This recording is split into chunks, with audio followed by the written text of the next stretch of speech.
Good evening, everyone, from Tony Farlow Field in Purvis, Mississippi. It's time for area high school baseball action as the Sumrall Bobcats take on the Purvis Tornadoes. I'm Kelly Sander along with producer-engineer Jeremy Thompson. The Bobcats coming in with an overall record of 17-2. The Tornadoes 9-8. Really doesn't matter the records when these two teams get together. It's always a lot of blood, sweat, and tears left on the field, whatever the sporting event is. Christy Martin has already checked in tonight from her home in Folsom, Louisiana. As we get ready to go here on the Facebook channel, let's take a look at the Bobcats starting lineup. Hayden Barrett will lead it off and play left field. He'll be followed by the center fielder, Hayes Rayner. Marshall Phillips batting in the 3-hole. He's playing shortstop tonight. The cleanup hitter is Hayden Norred. He's playing first base. Cade Dito batting fifth. He's playing right field. In the 6th spot is Ty Little, who has moved all the way up from toward the bottom of the batting order, but he has the hot hand right now. Little batting 6th, playing second base. Levi Odom batting 7th, playing third base. And then rounding out the order for Sumrall, Grant Robbins, the DH. He's swinging it for Cross Sibley tonight. And Ethan Altman, the catcher for Sumrall tonight, bats in the 9-hole. So again, for the Rawlers, it's Barrett, Rayner, Phillips, Norred, Dito, Little, Odom, Robbins, and Altman. You can always get in touch with us in our broadcast location here with our text line at 601-310-7077. That's 601-310-7077. Hunter Robinson on the mound for Purvis, and the first pitch is high and away. Ball one. Beautiful night. Could not ask for a more beautiful night. And this literally the calm before the storm as ugly weather moves in tomorrow and Saturday morning. 1-0 pitch. Swung on, and that shot foul down the first base side, which is part of the reason why this game was moved to tonight, to make sure that they get this game in. And gosh, what a perfect night for baseball. Of course, it's always up to the home team to make that call. Tony Farlow coaching here at Purvis on a field now named after him. 1-1 pitch. Here's a high fly ball to left field, not deep. Being measured there in left field and caught by Jojo Parker. So there's one away, and that'll bring up Hayes Rayner now, the center fielder. Glad that you're with us on the Facebook page tonight. Sumrall won the first game of this series a couple of nights ago over in the northern part of the county. First pitch from Robinson, high and away, ball one. Rayner stepping in from the left side of the plate. Karen Thompson has checked in. Go Bobcats. As usual, her blue, white, and yellow hearts. Oh, and she's got a hashtag there tonight that says Beat Purvis. There's a strike. And Richard watching from the road tonight. No pictures tonight from this game, so what you're seeing is what you're getting tonight. But a beautiful, beautiful view here in Purvis. 1-1 pitch. Took something off of it. That's there for strike two. Rayner thought it was up a little bit, and the count goes 1-2. Bases empty, one away here in the top of the first inning. The Tornadoes wearing their camouflage tops tonight, and the Bobcats in their road grays with the blue pinstripes. 1-2 pitch. That's in the dirt. 2-2. Nice job of blocking up there by Brandon Smith, the catcher for Purvis. Sumrall pretty much in the driver's seat as far as the district championship goes, and then it's going to be a real scramble for the second and third playoff spot between all of the other teams. Poplarville looks to be the odd man out right now. The Hornets are going to have to get busy with some district wins. That's tapped foul. Greene County, Purvis, Forest County, and Poplarville, the other teams in the region besides Sumrall. The Bobcats will travel to Aggieland next week. They'll go to Brooklyn on Tuesday, and then the Aggies come to Sumrall on Friday. Breaking pitch, swing and a miss. He struck him out. Rayner out on strikes. So 2 up and 2 down, and here's Marshall Phillips. Phillips, the shortstop for Sumrall, but can play just about anywhere. He has played third. He's pitched. He even caught a little bit in the youth leagues, so just shows you his athleticism. Righty versus righty, the matchup here. Robinson kicks and delivers the first pitch to Phillips. Breaking ball in there for a strike. Phillips with offers on the table from Jones and Pearl River should he decide to play at the next level. Wants to play football as well, so that will go into the consideration. That pitch is high and inside. So 1-1. Big weekend. The Masters is underway in Augusta. Justin Rose, quite a round. 7 under par, I think he shot today. 1-1 pitch. Breaking ball, that's fought off to the right side, and the count goes 1-2. Southern Miss's first game against UAB coming in this weekend has been moved to tomorrow at 3 instead of a 6 o'clock start. They've moved it to 3 to try to beat the thunderstorms that are scheduled to come in tomorrow night. 1-2 the count to Phillips. Should he reach, then Hayden Barrett would come to the plate. No score just underway here tonight in Purvis. The 1-2 pitch. A little high, 2-2. Hunter Robinson's dad, Craig, coached Dixie Youth Baseball for years down across from Hattiesburg High School there on the fields on Hutchinson Avenue in Hattiesburg. Here's the 2-2 pitch. Breaking ball. This one is lifted to the right side of play, but will get out of play. So 2 balls, 2 strikes, 2 outs. Dakota Lee, former pitcher at Purvis, having a heck of a season for Pearl River Community College. Man, he is throwing gas. And, of course, that whole Pearl River team is just terrific. I mean, they're just reloading year after year now under Michael Avalon. Here's the 2-2 pitch coming up from Robinson to Phillips. Too high, 3-2 now. Count goes full.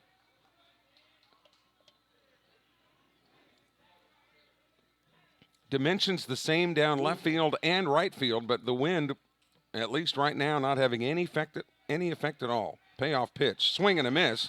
He got Phillips on strikes. Nice breaking ball by Robinson. He retires the Sumrall Bobcats in order. No runs, no hits, no errors. Nobody left on base. So we'll go to the Purvis batting order now. Jacob Anderson, the second baseman, will lead off. He'll be followed by the aforementioned Hunter Robinson. Damon Putnam, the third baseman, bats third. Damon Piercy, the first baseman, will bat fourth. In the 5-hole is Jacob Parker. He's playing left field. Jojo Parker, his brother, is at shortstop. He's batting sixth. Riley Garner, the designated hitter, batting seventh. He's swinging it for Tavis Beach. Then comes Walker Flat in right field and Brandon Smith, the catcher. So again, for Purvis, it's Anderson, Robinson, Putnam, Piercy, Parker, Garner, Flat, and Smith. Our webcast tonight brought to you by Recommended Collision Repair. Actually closer to Purvis than it is to Sumrall, but right there in the little bend there of Old Highway 11 and 589. Hope you never need your car to be repaired because of a wreck, but Recommended the place to go should you need it. The Alpha Insurance Agency of Casey Long,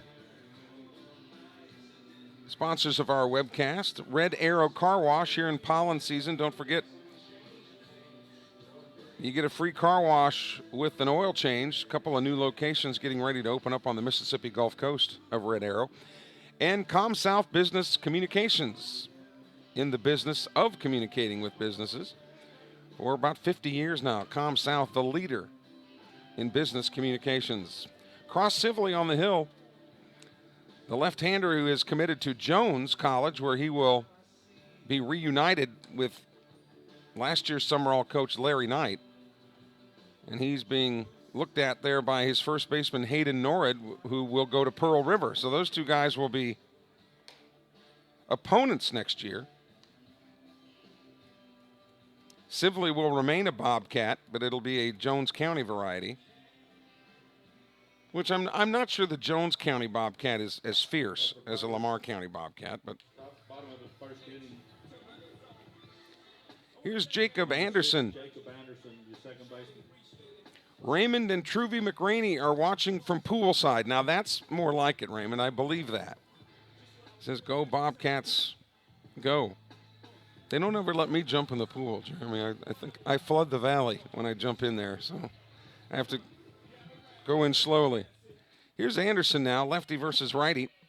Sumrall defense plays him shaded a little bit toward right field. Hayes Rayner standing in the shade out there in center as the sun will work its way back this direction. Sibley getting ready to go with those strong legs, and he'll get ready to chunk it forward here and get the bottom of the first underway. First pitch is tapped foul for strike one.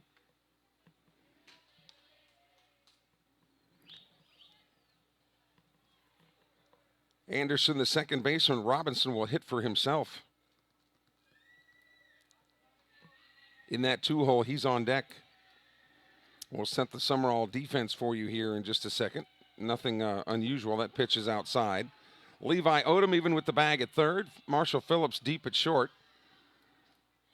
Ty Little deep at second. He's on the edge of the grass. And then Norrid in the shade over here to our right at first base.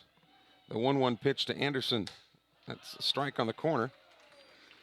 In the first couple of innings, these pitchers, part of their responsibility is to find out where the umpire strike zone is and then hit it. Are they going to be allowed the half a baseball or a ball off the edge, or just where?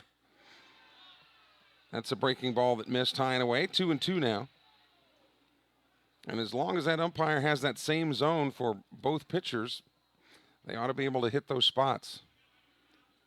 Leadoff man for Purvis here in the bottom of the first, scheduled for 7 innings. The 2-2 pitch. Swung on. Here's a ground ball to second base. Little has to hurry, but makes the play. And Anderson is down on the 4-3 putout. And here is now Hunter Robinson. The pitcher, Hunter Robinson. Boy, Robinson is a real fireball when you talk to him. He's very knowledgeable. Loves all sports, really. And being raised by Craig, who's definitely old school.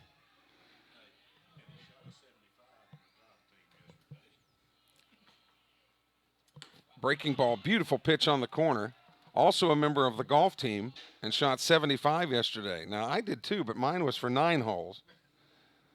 That's pretty good, 3 over par. Here's the 0-1. That one is lifted foul out of play to the right side. So quickly, Sibley ahead in the count, 0-2.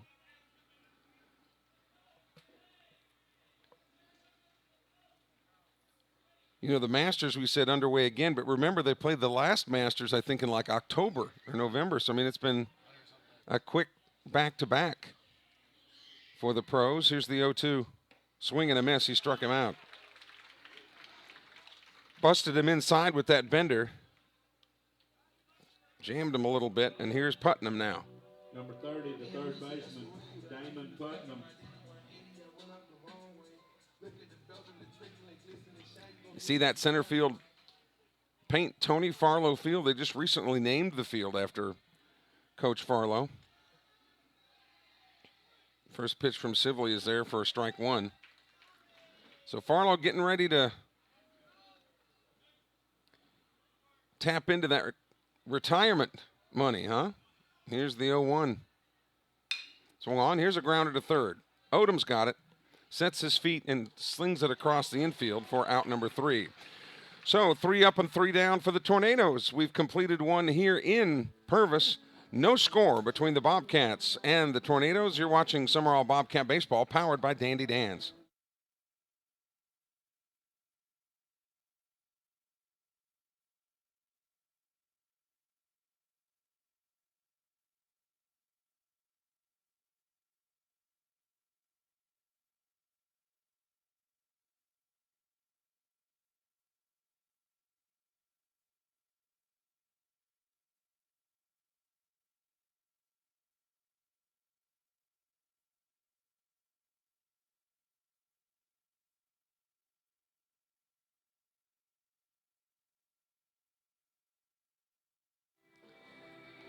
Glad that you're with us on this Thursday night in early April.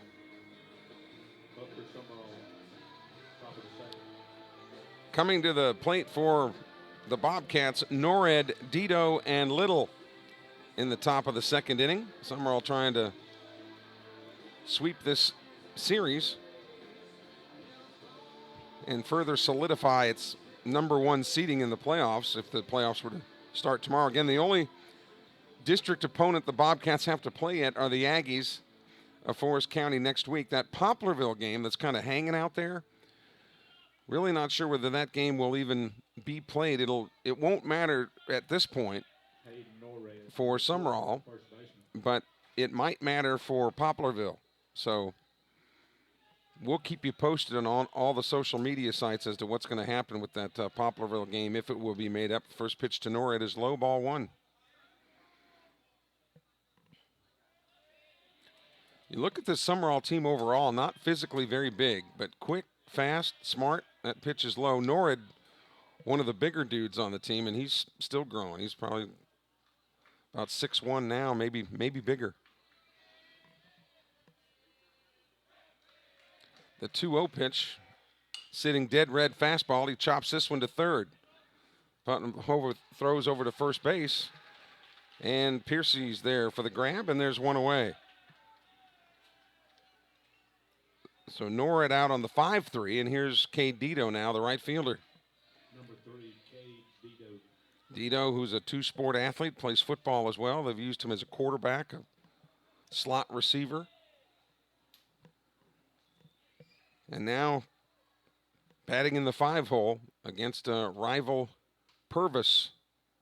When I was a kid, it was Lamar County Agricultural School. That was back in the early 1900s when I was a kid. And the story goes that the original football field, as the lights come on here at Tony Farlow Field, that the original football field at Purvis that the Aggies used, the Lamar County Aggies back in the early 1900s, is the same location that they're playing now. It's one of the oldest same location fields, if you will, in the state. That has been the Tornadoes' football home for a long, long time. 1-0 pitch. That's a little high. 2-0. Prior to that, though, you have to go back a little bit further in the history books that their football field was located somewhere around where the industrial park is now in Purvis. 2-0 pitch. That's there. At the knees, 2-1 for Dito. He'll be followed by Ty Little. Bases empty, one away here in the top of the second. Sumrall a big win on Tuesday. There's a swing and a miss. Jammed him inside, and Dito missed it. 2 balls, 2 strikes, and an out. Man, oh man, what a night for baseball. It could not be any better. The 2-2 offering. Tried to get him to chase one outside.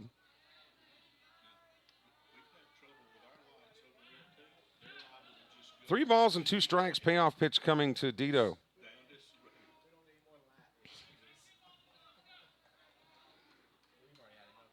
Full count. Robinson with that glove tucked up underneath his eyes. Here's the payoff pitch. High and inside, Dito coaxes a walk out of him, and Sumrall has its first base runner of the night on the base on balls, and that'll bring up Ty Little, who will swing it from the left side.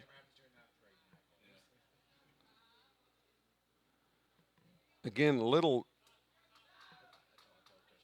not very tall, and that's not a play on the word little, but during the COVID layoff, and we've talked about this before, during the COVID layoff, he made a homemade gym at his house and was just a workout fiend during COVID, and he's put on about 15 pounds of muscle. 1-0 pitch as that one is outside. He'll be followed by Levi Odom.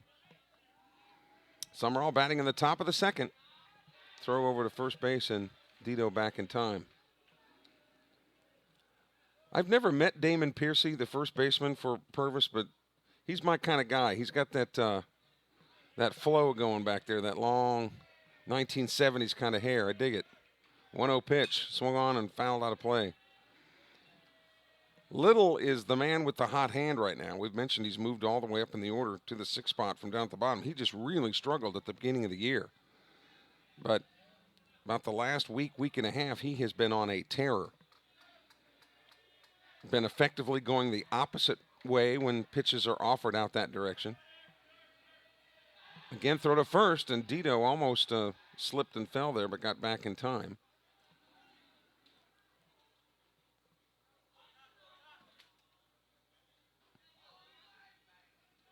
Neither team has a hit. We're still early here in the top of the second inning. Robinson checks the runner and comes to the plate. Swung on and fouled out of play again. The hit and run may have been on. Dito will have to rewind and go back to first base.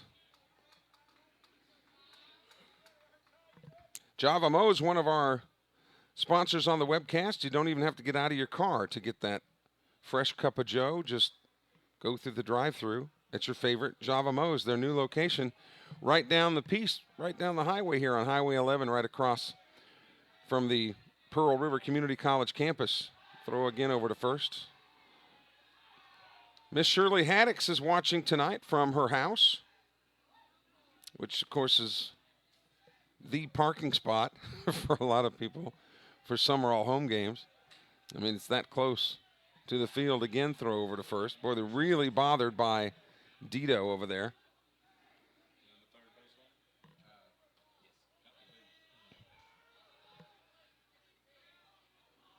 Robinson again checks Dito. He was on the move before. We'll see if he's going again. He is. Swung on and tapped foul at the plate. So Dito will not only have to go back to first, he might have to get a breath of oxygen, as he's been in motion twice now and has had to go back.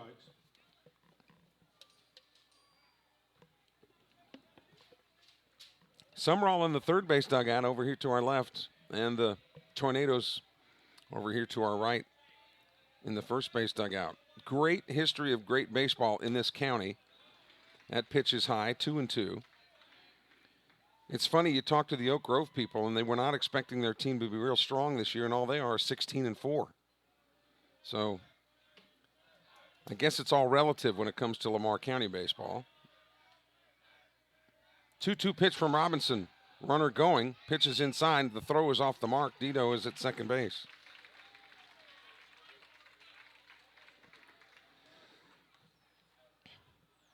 Three-man crew here tonight. Josh Smith, who had the home plate responsibilities a couple of games ago for Sumrall, down there at third. And Little will back out of the batter's box and get back in now. The JVs played to a tie, again, just like last time. Of course, they're limited by time. Here's the 3-2 pitch. Swung on, he fought it off and fouled it off to the left side.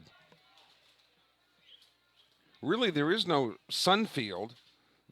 The people who have the sun, the way the field is laid out here at Purvis, is the left side visitors. The stands, they're the ones that, when the time is right, look into that sun, but pretty good layout for the players.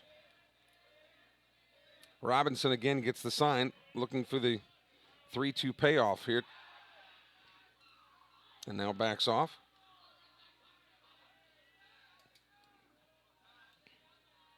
Dito has really gotten under the collar of Robinson. He's in a no-force situation at second base, so he doesn't have to go anywhere. Depends on where the ball is hit. 3-2 pitch swung on. Here's a grounder to second base. Should be routine. It is, but it does move Dito over to third. So 2 away. And that'll bring up Levi Odom, and it'll be his chance to perhaps plate that run. Number 4, Levi Odom, 2 outs. So with the righty Robinson on the hill, Andy Davis goes to Robbins as a left-handed hitter in that DH spot. Civilly, even though he throws left-handed, he bats right-handed. First pitch from Odom is a breaking ball and a beauty in there that drops for strike one. They play him straight away here. Again, Old Glory asleep out there in left field. No wind at all. Just a beautiful night here in Purvis. But then again, every night in Purvis is a perfect night. The 0-1 pitch. Breaking ball. That's there. 0-2. Odom's got to get to work now.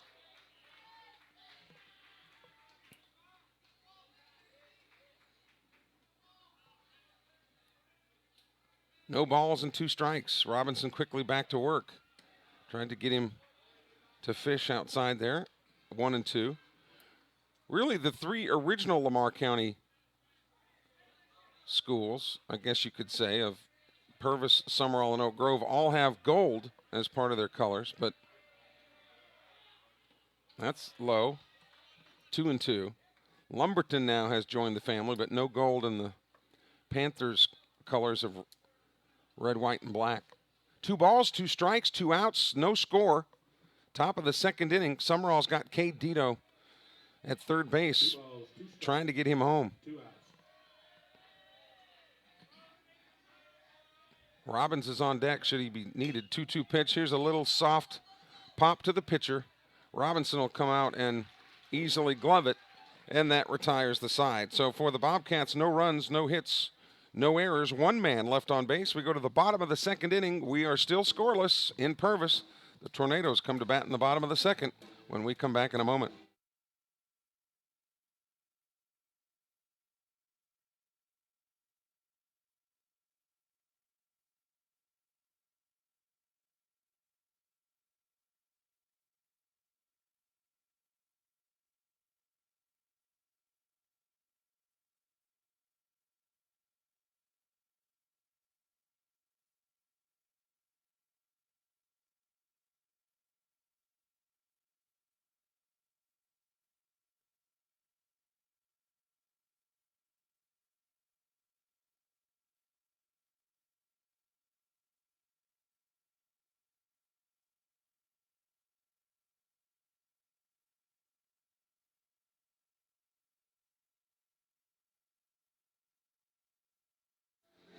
Sumrall Bobcat Baseball powered by Dandy Dan's.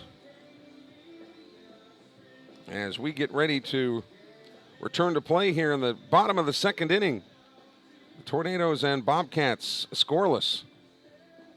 Boy, tonight's first inning was a little bit different than the first inning the other night, wasn't it? 5-4, 9 runs across in the first inning, although both coaches will tell you it wasn't exactly a prime baseball. Inning is number 22, the first baseman, Damon Putnam. And all the lights, we are pleased to report, working perfectly tonight here in Purvis as Piercy digs in. Yeah, don't press our luck, right? Don't mention it. So Sibley, the lefty, against the righty Piercy. There's a shot into center field, line shot, but Rayner is there to get it on the run.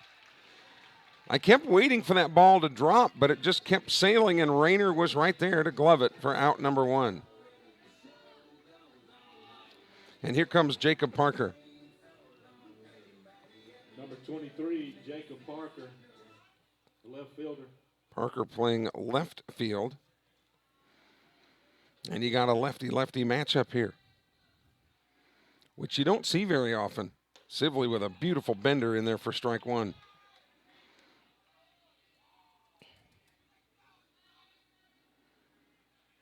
Rayner in center field took that job really about 2 weeks into the season and hasn't looked back. That one's fouled away.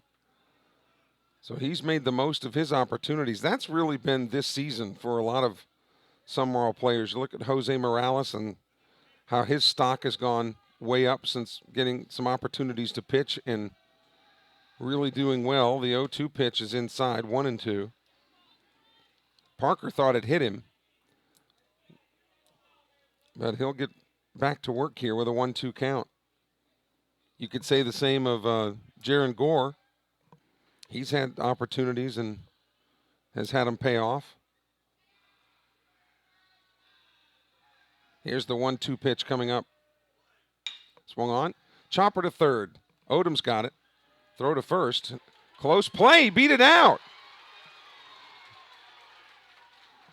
That's the difference between a right-handed hitter and a left-handed hitter. The difference, you're 2 or 3 steps down the line.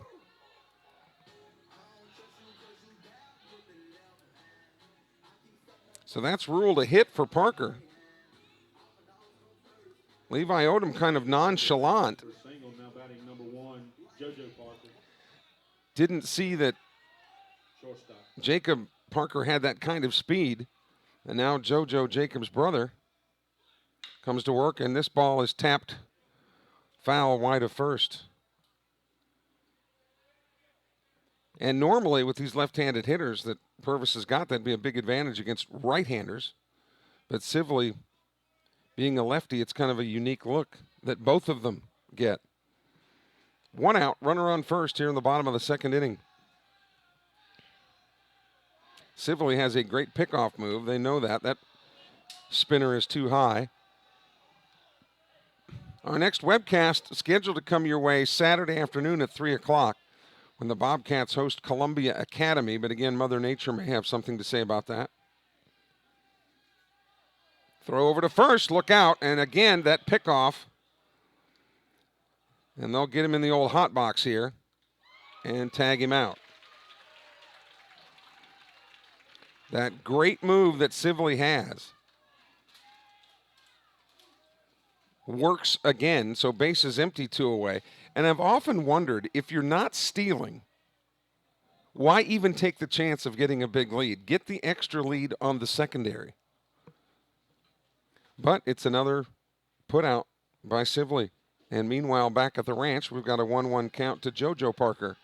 Swung on, that's fisted out of play here to the left side. A ball and 2 strikes. If the Bobcats were to lock down the number 1 seed in the playoffs in this district, which again, it's theirs to lose at this point, but they'd get some easy work, you would think, in the first round of the playoffs. I don't know what district they would face when they got to work. 2 balls, 2 strikes, 2 outs, base is empty. Should Parker reach, then Riley Garner would come up. Swung on again, a foul into the screen.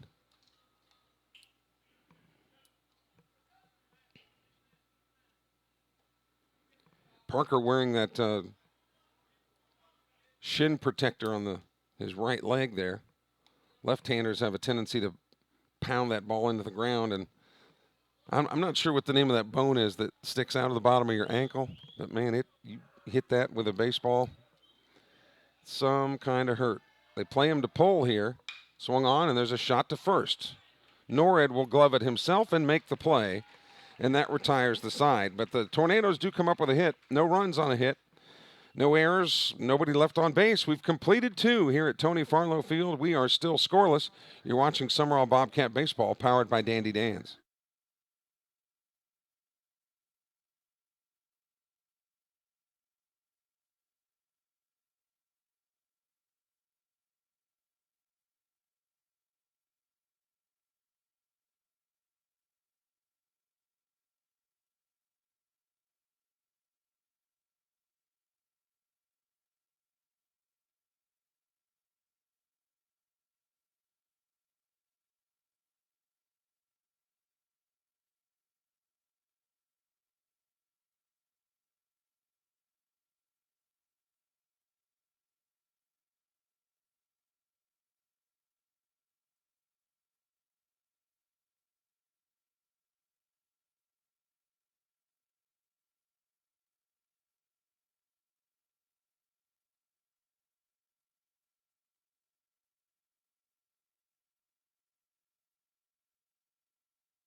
So we head to the top of the 3rd inning. Grant Robbins, Ethan Altman, and Hayden Barrett will be the Sumrall offerings.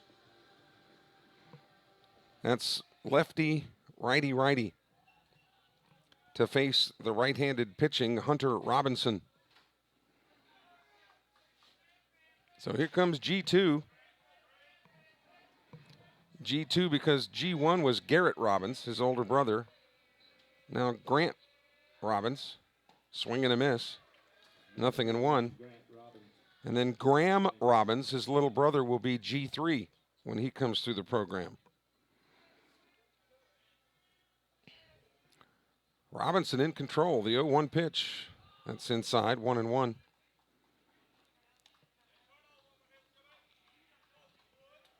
Again, Robbins' dad, Chris Robbins. Many of you will remember old Rockin' Robbins and his playing days at Southern Miss. Great left-handed hitter. There's a swing and a miss, 1-2. Robbins, the DH, hitting for Cross Sibley, the Sumrall pitcher. He's in the 8 hole here tonight, is Robbins, as he leads off here in the 3rd. 1-2 pitch inside. 2-2.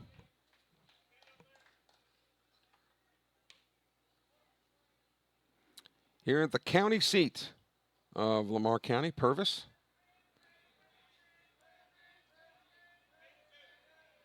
The 2-2 pitch. He got him on a bender, a good 12-6 breaking ball. That fooled Robbins. He's down on strikes. There's one away. That'll bring up Ethan Altman. Number 14, Ethan Altman. We talked about Purvis having one of the oldest existing football fields. When they did play those games over by somewhere around where the industrial park is now, first pitch to Altman is out, is a strike on the corner. The field as it is now was a cornfield because it was Lamar County Agricultural High School, and they used the football field where it is now as a cornfield to actually teach agronomy and agriculture. That pitch is in the dirt, 1-1.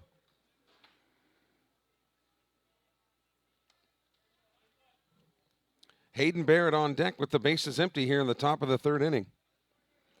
Glad that you're with us on the Sumrall Athletics Facebook page. The 1-1 pitch to Altman. Breaking ball. Swing and a miss there by Altman. The pitch that struck out Robbins was a 12-6 breaking ball. That one that he just threw to Altman was more of a slider that broke away. 1-2 pitch. There's that 12-6 bender. And a good job by Brandon Smith keeping the ball in front of him. Thanks to Real South Hunting for their support of the webcasts, along with Stacy Clark, State Farm Insurance. She's your State Farm Insurance agent in Prentice, Mississippi. The 2-2 pitch. Checked his swing, and he did not go on the appeal. So the count goes full 3-2 to the Sumrall catcher, Ethan Altman. Full count on the batter. Always the best seat in the house when you see the HD feed of Sumrall baseball here. There's a fastball right down the tube, right at the belt buckle. Altman caught looking, and he's down on strikes.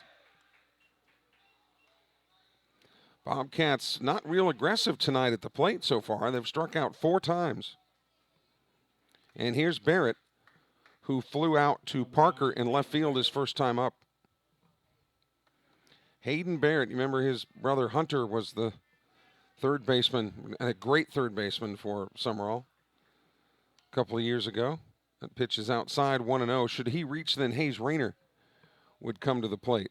3 lefties in the batting order tonight for Sumrall. 1-0 pitch. That's outside, 2-0. Rayner's a lefty. Ty Little is a lefty, and Grant Robbins is a lefty. We've got a good old-fashioned pitcher's duel so far here. Andy Davis in the short sleeves down at third base. Coach Steve Cooley down at first. The 2-0 pitch. Here's a drive to center field, but playable. Measuring it and putting it in his back pocket. Here's the center fielder, Tavis Beach, and the Bobcats go down with no damage done. They go in order in the third. No runs, no hits, no errors, nobody left on base. We go to the bottom of the third inning. No score between Purvis and Sumrall. You're watching Bobcat Baseball, powered by Dandy Dan's.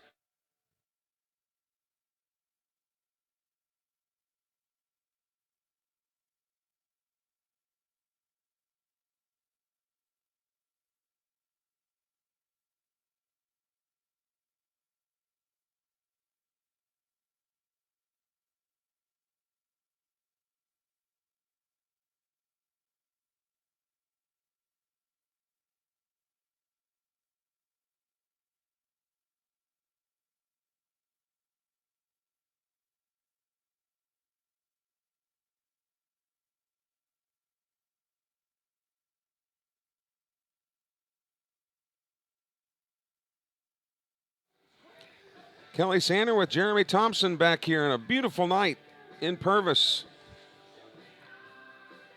Cross Sibley will face hitters 7, 8, and 9. The Tornadoes did have a hit, but was erased when Sibley picked off Jacob Parker last inning. So he has faced the minimum. And he'll face hitters 7, 8, and 9 here. Garner, Flat, and Smith. Flat, and Smith. Up for Purvis in the bottom of the third. So here's Garner, the designated hitter. Garner, number 8, the He's hitting for Tavis Beach, the center fielder. Columbia Academy on Saturday right now for Sumrall. That's a scheduled 3 o'clock start, weather permitting. Follow all the social media sites to keep you updated there. And then next district action will be next Tuesday in Brooklyn to take on the Aggies. First pitch here. Here's a little floater out toward left field, and that drops for a base hit. So Garner is aboard with a leadoff single.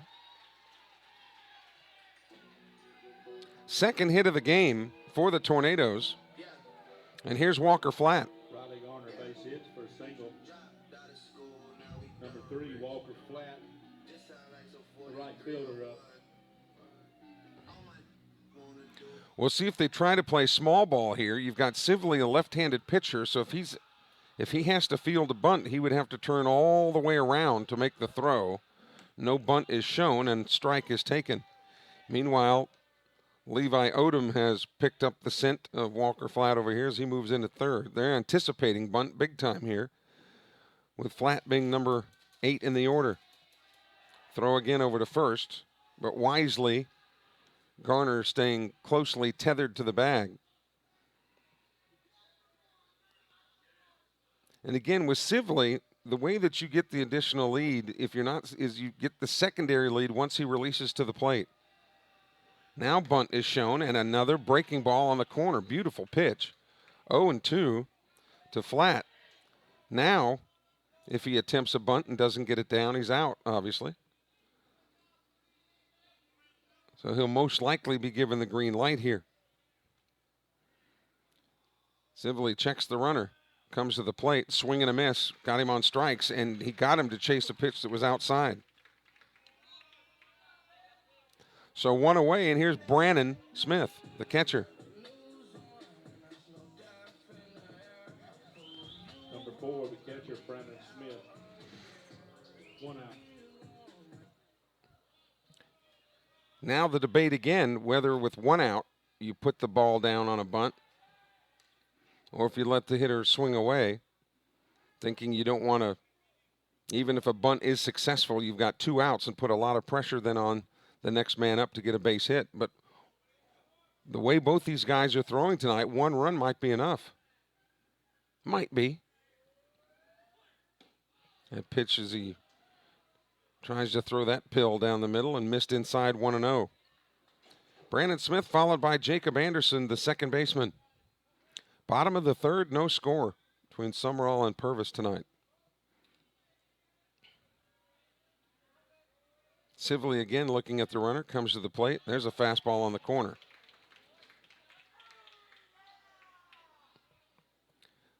Sibley, an expert of nibbling those. He's a typical left-hander. He can throw it pretty hard as far as left-handers go, but he's primarily a location guy. Breaking ball, that drops in there for strike 2. He'll nibble the outside corners. He'll try to bust you inside every once in a while. Will work up and down in the strike zone, so you never really are sure where it's coming. Smith never had any inkling to bunt the 1-2 pitch, and did get a piece of that one to stay alive. 1-2 the count.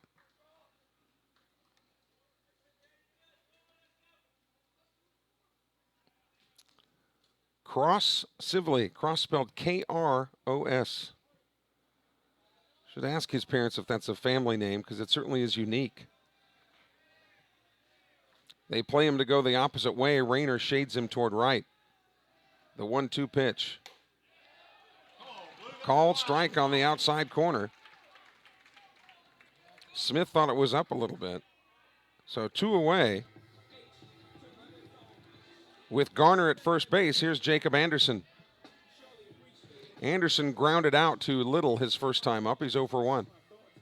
Number 6, the second baseman, Jacob Anderson, batting for Purvis. 2 outs. Both of these teams, hitters aren't going to get, if things continue the way they are, you'll be lucky to get 3 at-bats tonight. First pitch, breaking ball. That missed. 1-0. We mentioned that Sibley's going to Jones. He had originally committed to Pearl River, and then when Larry Knight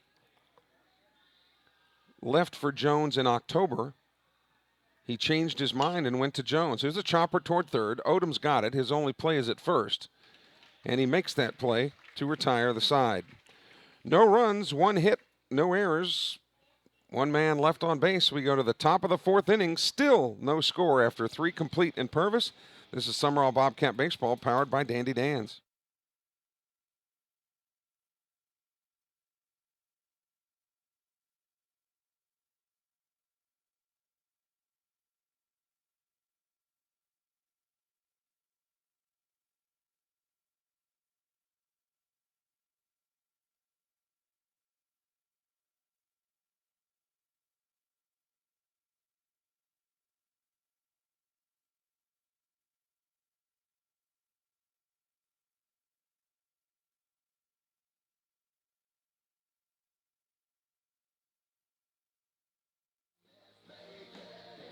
The Bobcats come to hit in the top of the 4th inning and will send Rayner, Phillips, and Norrid to the plate, 2, 3, and 4,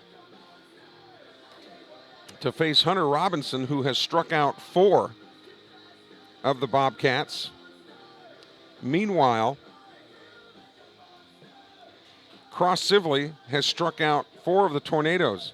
And when you look at the scorebook, where the K's are located are exactly the same spot on both sides of the scorebook. Robinson has struck out hitters 2, 3, 8, and 9. Sibley has struck out hitters 2, 3, 8, and 9. So here's Rayner, who was one of those strikeout victims, his first at bat. And one of the 3 left-handed hitters to come to the plate against Robinson. That's high and away, ball 1. Outfielders delight tonight. They're not going to have to deal with any wind.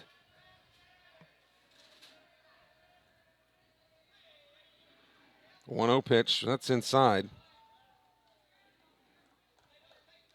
Purvis is a unique place. Great location right off the I-59 and Highway 11. Easy to get to and from. 2-0 pitch is in. No, it's strike on the inside corner. 2-1. 2 balls, 1 strike. In Purvis, you can even get a canned Coke that's over a year old. It's a unique place. At least a year old. Here's the 2-1 pitch. Got a piece of it. Fouls it into the screen, 2-2. Although producer engineer Jeremy Thompson has had one of those historic Coca-Colas and appears to be okay at this point. We got a few years with him, Leadoff hitter for Sumrall here in the top of the 4th inning, Hayes Rayner. Robinson's 2-2 delivery. Swung on. Here's a high fly ball to right center. Being measured, called for by Beach, and he puts it in his back pocket for the first out of the inning. And that was a rainmaker. That was way up there. And here's Marshall Phillips now, who struck out in his only other at bat. Marshall Phillips.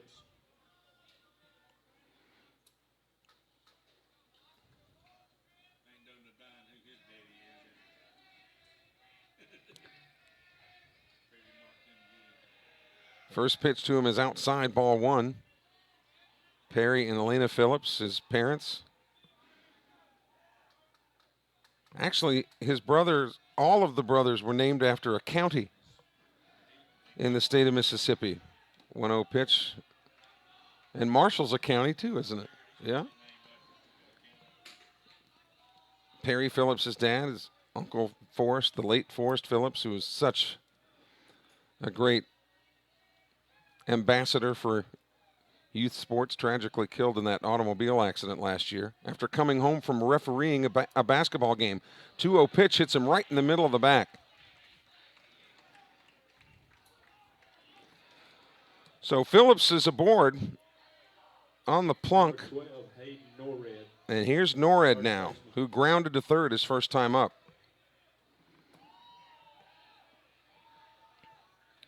And again, with 1 out, and the meat of your order coming up, you would think the bunt would be off the table. The big guys in the middle of your order usually aren't known for their bunting prowess. First pitch is a beautiful pitch, strike one. And they play him dead straight up. Tavis Beach in center field is right straight back behind that second base bag and near the warning track. Parker in left, Walker flat in right for the Tornadoes.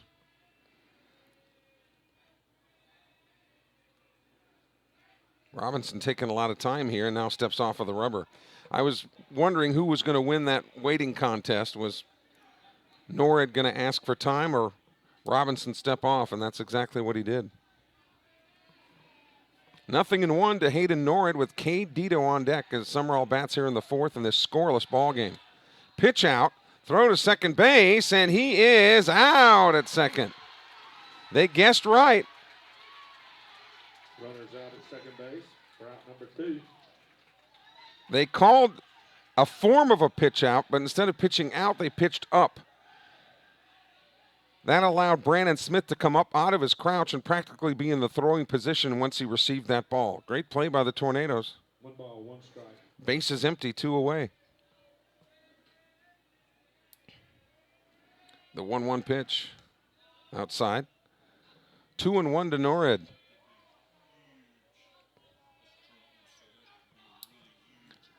Top of the fourth inning.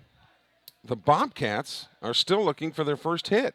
They've had a couple of base runners. One was a walk, and one was a hit batsman. Swing and a miss. So 2 balls, 2 strikes, 2 outs.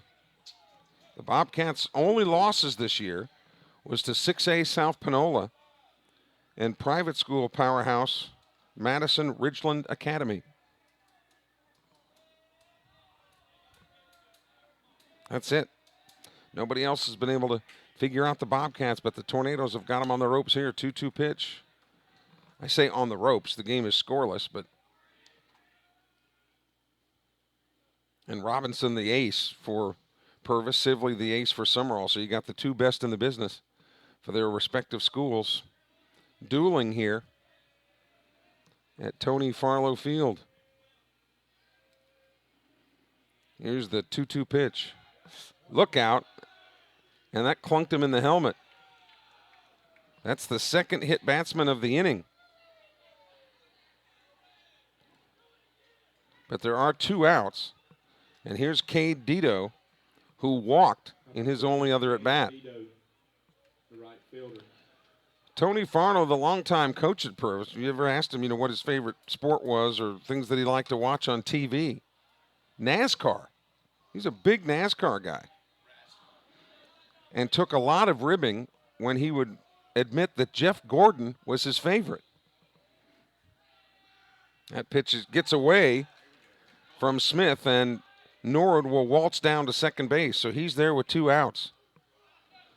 And he'll be moving on contact, so should Dito be able to find a hole anywhere, chances are the Bobcats would grab the lead here in the top of the fourth. Y'all get focused back in. Get focused. Come on. 1-0 the count. Ty Little, should he be needed in this inning, would come up next. Bobcats have him in scoring position with 2 away. The 1-0 pitch. Here's a fly ball to right field. Dropping, but coming in to make the grab in right field. Good play there by Walker Flat to finish up the little noise that Sumrall created in the top of the fourth inning. No runs, no hits, no errors. 1 man left on base. We go to the bottom of the fourth here in Purvis. Still no score. This is Sumrall Bobcat Baseball powered by Dandy Dan's.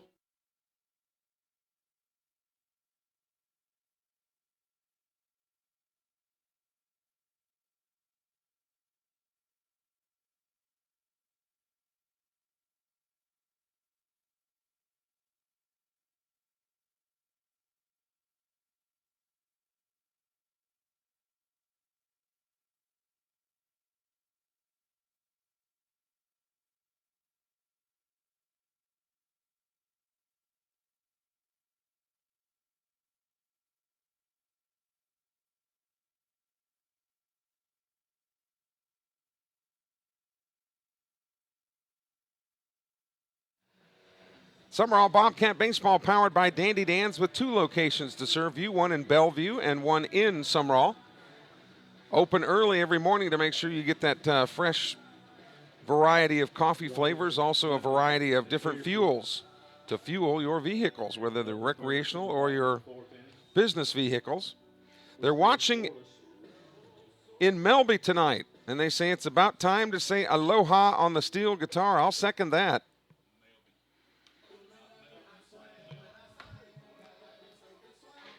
So we'll hope that happens, but meanwhile, the Bobcats have got to play defense, and they will face the Tornadoes meat of the order, Robinson, Putnam, and Piercy.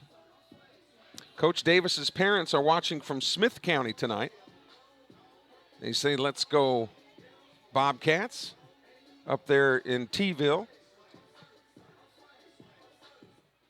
Boy, you talk about some heated rivalries. You know, Sumrall and Purvis are great rivals, but you go up there to Smith County, Mize and Taylorsville.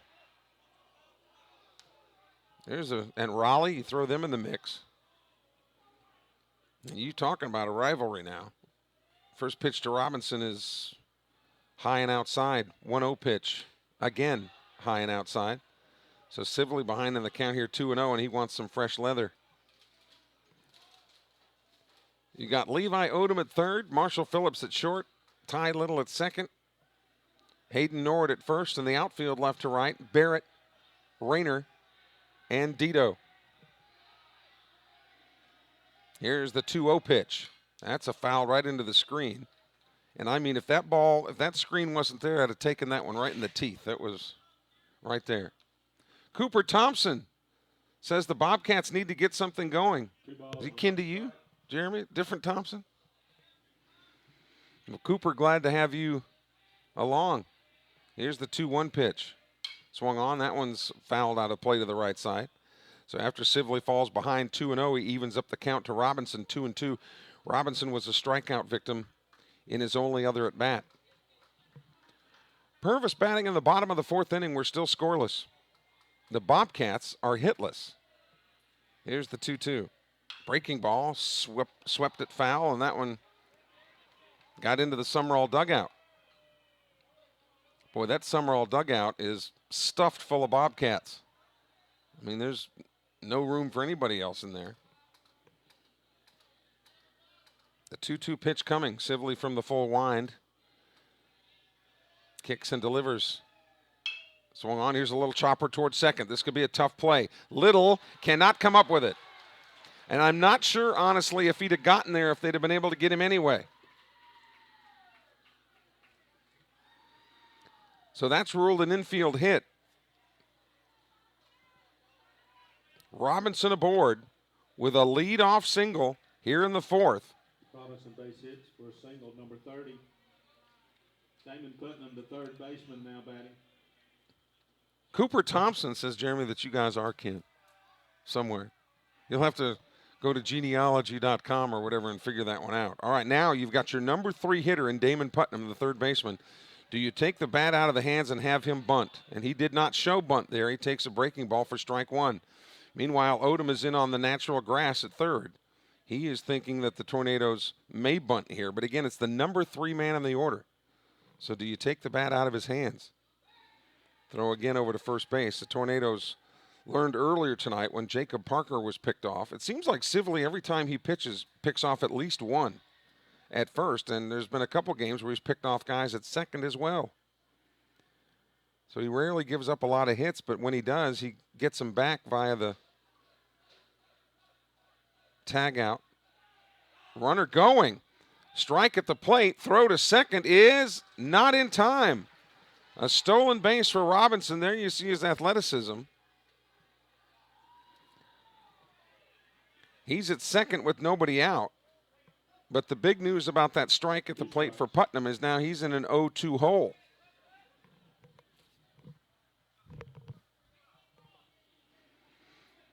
So now that kind of takes the bunt off the table.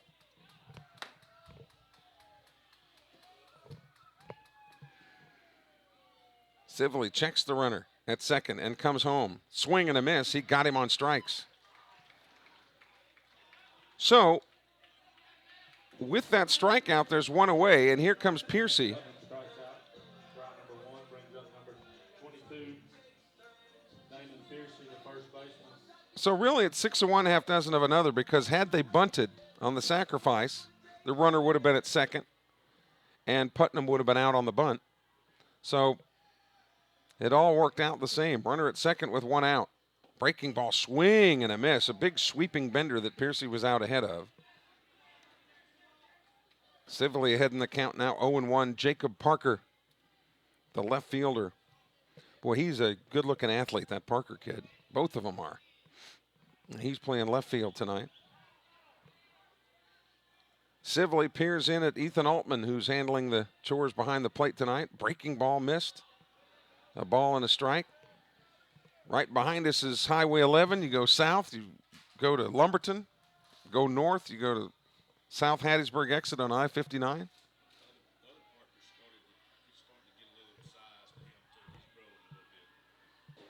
Civilly now off of that pitching plate.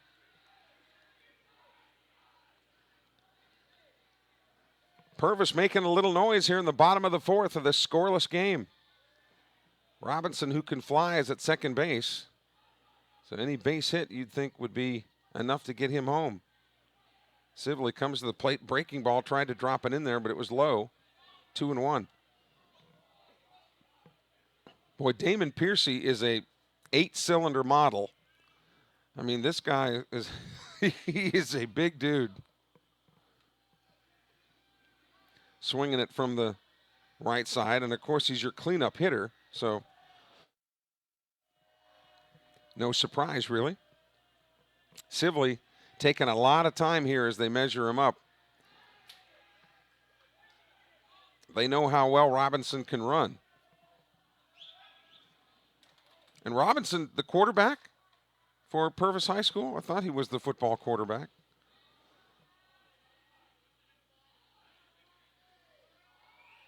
The 2-1 pitch. Swing, it's called strike at first. They're at the plate. And they threw the ball in time at third base, but the ball came out of Odom's glove. Robinson would have been out. In fact, I think the Bobcats had him by a couple of steps, but the ball popped out of the mitt. So Robinson is at third with 1 out. And the count now officially is 2-2 to Piercy. They bring the infield in to try to cut that run off at the plate. Swing and a miss. He strikes Piercy out. So 2 away. The defense will go back to regular depth, and here comes Parker. Number 23, Jacob Parker, left fielder. Parker singled his first time up. They're playing him straight away and deep here. The number 5 man in the order. Lefty versus lefty, the matchup. First pitch, breaking ball, low, ball 1. And Altman has to be careful because should he so much as hiccup, Robinson could break for the plate. Because again, the way these guys are pitching, 1 run might be enough. Runner at third, 2 away here in the bottom of the fourth. The 1-0 pitch, swing and a miss. Parker stepped into the bucket there toward first base and missed that pitch on the outside corner. Should he reach, then brother Jojo Parker would come to bat. The 1-1 pitch and hit him right in the middle of the back. And here comes Andy Davis. This visit to the mound brought to you by State Farm Insurance agent Stacy Clark. Talk to Stacy Clark and find out how you can save your premium dollars by bundling your homeowners and car insurance, and ask about the multi-car discount. Her office located in Prentice, but her boys Sully and Sam came through the Sumrall baseball program. Like a good neighbor, State Farm is there. Stacy Clark, your State Farm Insurance agent in Prentice. So they're talking it over here.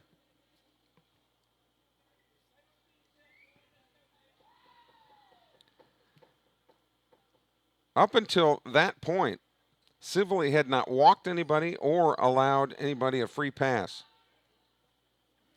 They've got runners on the corners now, and you've got another lefty in Jojo Parker. Number 1, Jojo Parker. And Parker Shortstop. hit a crisply hit ground ball to Norrid his first time up. So Purvis threatening here in the bottom of the fourth inning in this scoreless game. First pitch, breaking ball, strike, a beauty that dropped in there. That bender, that sweeping bender that Sibley throws, you almost have to hit it a foot before it gets to the plate if you're going to get it to where you can drive it. But as a lefty, Parker sees that pitch practically going to hit him, and he bails out even a little bit, and then it drops right over, which is exactly what Sibley wants it to look like. The 0-1 pitch. That one's laced into the screen, foul over here to our left. So with runners on the corners, Sibley ahead of Parker with an 0-2 count with Riley Garner on deck. And Riley Garner has had the cleanest hit of the night for anybody. And again, the Bobcats don't have a hit yet through 4. The 0-2 pitch. Breaking ball, that one missed high and inside. 1-2 the count. Tried to get him to go up the ladder and maybe strike him out that way. Robinson started with a single. He stole second. Got into third on the dropped throw. The 1-2 pitch. Got another piece of it and fouled it into the screen. Then Putnam struck out. Piercy struck out. And Jacob Parker got plunked. So runners at the corners, 2 away. And Parker battling with a 1-2 count here. They play him to pull slightly. Rayner shaded toward right. Now time is called at the plate. Major League Baseball in full swing, but the Braves not doing so hot, are they? Right out of the gate. The 1-2 pitch. Breaking ball. Here's a fly ball to center field. Rayner is right there to put it away for out number 3. Rayner had him played perfectly, didn't even have to move a step, and he hit it right to him. So we've completed 4, no runs, 1 hit, no errors, 2 men left on base. We've completed 4 here in Purvis. We still have no score. Sumrall Bobcat Baseball, powered by Dandy Dan's.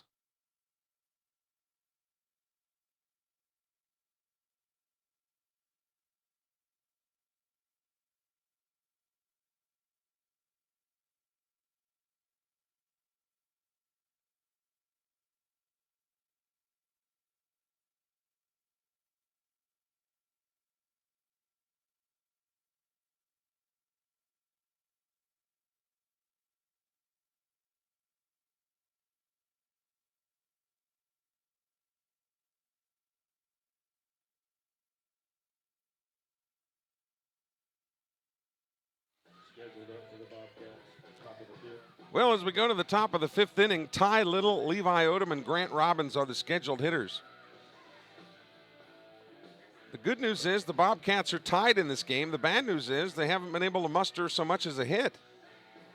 Hunter Robinson dealing tonight. And Cooper Thompson, by the way, as we've had a broadcasting first, the first dog to ever text us to say that he is watching the game from his cushion in the kitchen, it looks like. So the fan base goes far, wide, and deep. Ty Little, hitting 6th in the order, will be the first one to try to get something going. And we said earlier in the game that 1 run might be enough, and it's looking more and more like that might be the case at this point. Number 28, Ty Little. So here's Little. He grounded out to second his first time up. His counterpart over there, Jacob Anderson, gobbled it up and threw him out. So the first pitch from Robinson, breaking ball.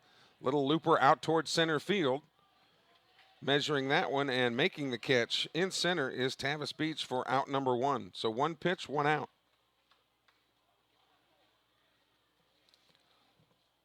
And here's Levi Odom, who hit a little soft contact pop to the pitcher. Levi Odom. to end the second inning.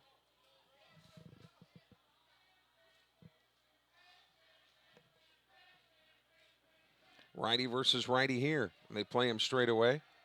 First pitch goes with the fastball at the knees. Sumrall folks thought it was a little bit low, and Odom backs off the plate. G2, Grant Robbins on deck. Sumrall batting in the top of the fifth inning, no score. The 0-1 pitch, that one bounced in there, 1-1 now. Yeah, this is a far cry from the first game. Tons of runs were scored. And tonight, whoever is able to scratch one across may win this game. Robinson and Sibley, neither one of them have thrown a lot of pitches. 1-1, breaking ball missed, 2-1. So you would think that these guys would go all the way in this as far as the 7 innings goes. Now, if the game were to go extra innings now, you might be talking something different. The 2-1 pitch. There's a strike. 2 balls. Levi Odom with a man out here in the 5th.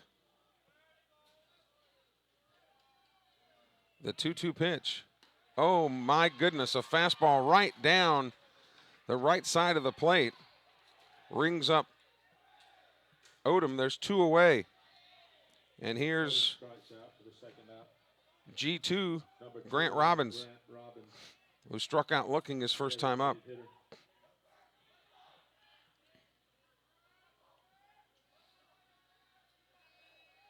That bat bouncing off of his shoulder. First pitch to him is a fastball on the inner part of the plate.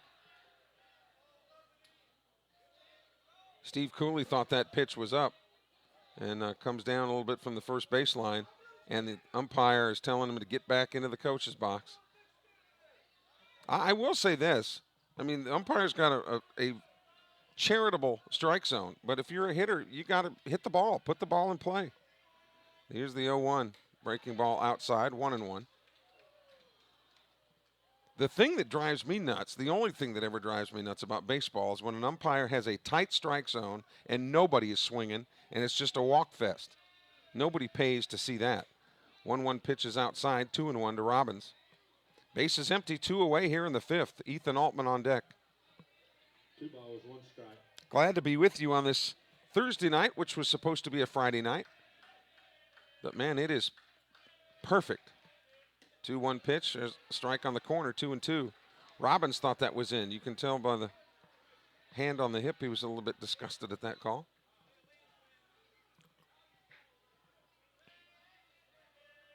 Here's the 2-2. That's outside, 3-2 now. To Robbins, hitting for Cross Sibley. And again, by Robbins hitting it, allowed Andy Davis to put in another left-handed stick against the right-hander Robinson. The payoff pitch, inside and low. Robbins coaxes a 2-out walk out of Robinson, and here's Ethan Altman now. Robbins takes the base on balls. Altman struck out looking back in the 3rd. Catcher, Ethan Altman. But when you look at Sumrall's run in the playoffs, you've got 2 excellent catchers in Ethan Altman and Ryan Little. You've got a pitching staff that is as deep as I've ever seen at any classification in the 117 years I've been calling ball games, throw over to first base. The Bobcats weren't going to be known this year as a team to have a lot of clubbers that are going to be hitting home runs right and left. But with this pitching staff, they wouldn't need to score a whole lot of runs. Robbins stays at first base on that pitch that was a ball. So this is the type of game that a lot of Bobcat fans thought would be featured during this year, are pitchers' duels. But so far tonight, no runs across. 1-0 pitch is a strike on the corner, right there. For Altman, hitting 9th in the order, and Hayden Barrett is on deck. Haven't heard from Uncle Ernie tonight. You can always reach us at 601-310-6114. 7077. We've even, as we mentioned, have dogs texting tonight. The 1-1 pitch swung on, and that's fouled out of play to the right side. Football stadium over here to our right. As we mentioned, Highway 11 here behind us. A 1-2 count to Ethan Altman here in the top of the 5th inning. Robbins will be moving on contact, and he's back to the bag.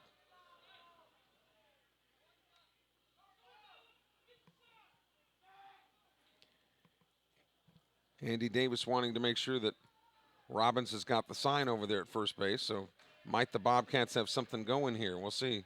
1-2 pitch. Struck him out. Breaking ball at the knees. And Robinson sends Altman back to the dugout, and so too the Bobcats. They strand a man. No runs, no hits, no errors, and 1 man left.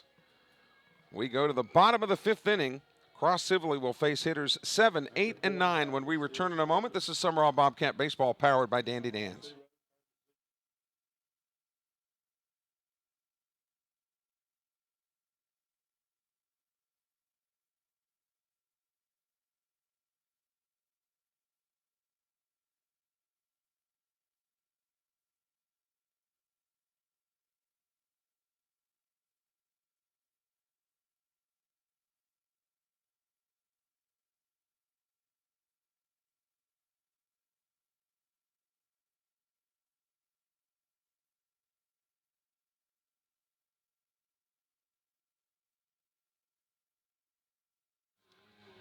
Cross Sibley continuing to warm here as we go to the bottom of the 5th inning.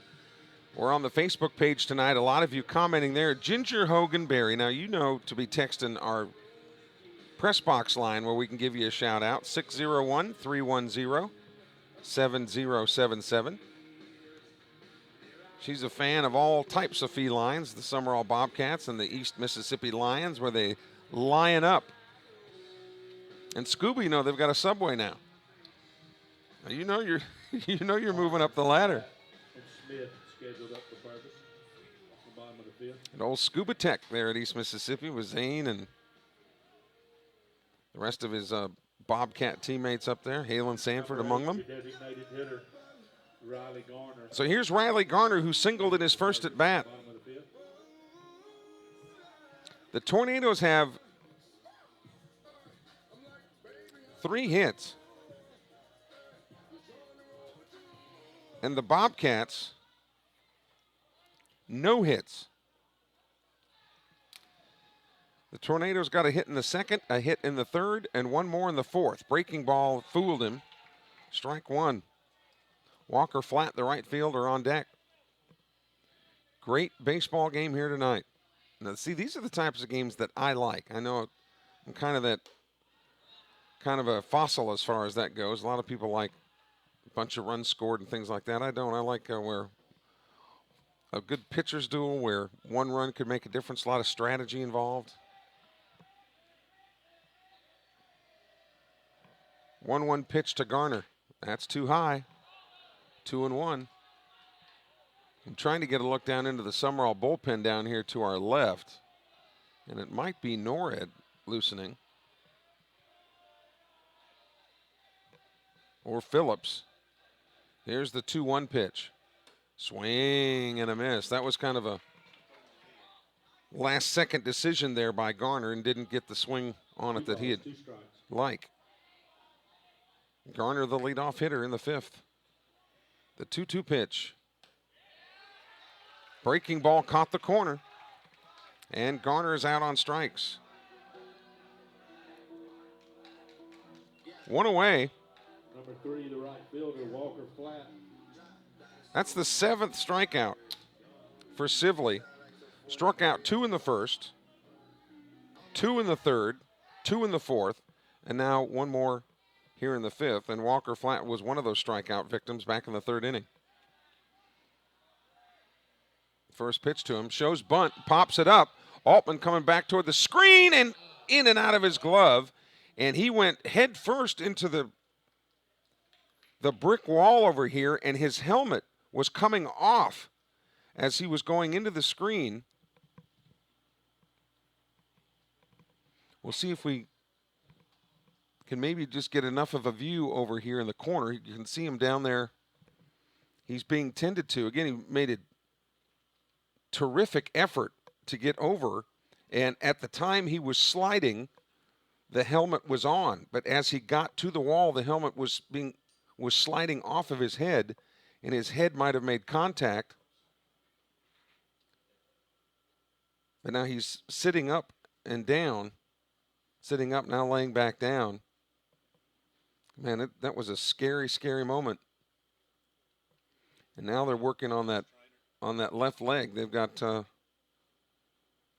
several people around him here. Again, Ethan Altman, the Sumrall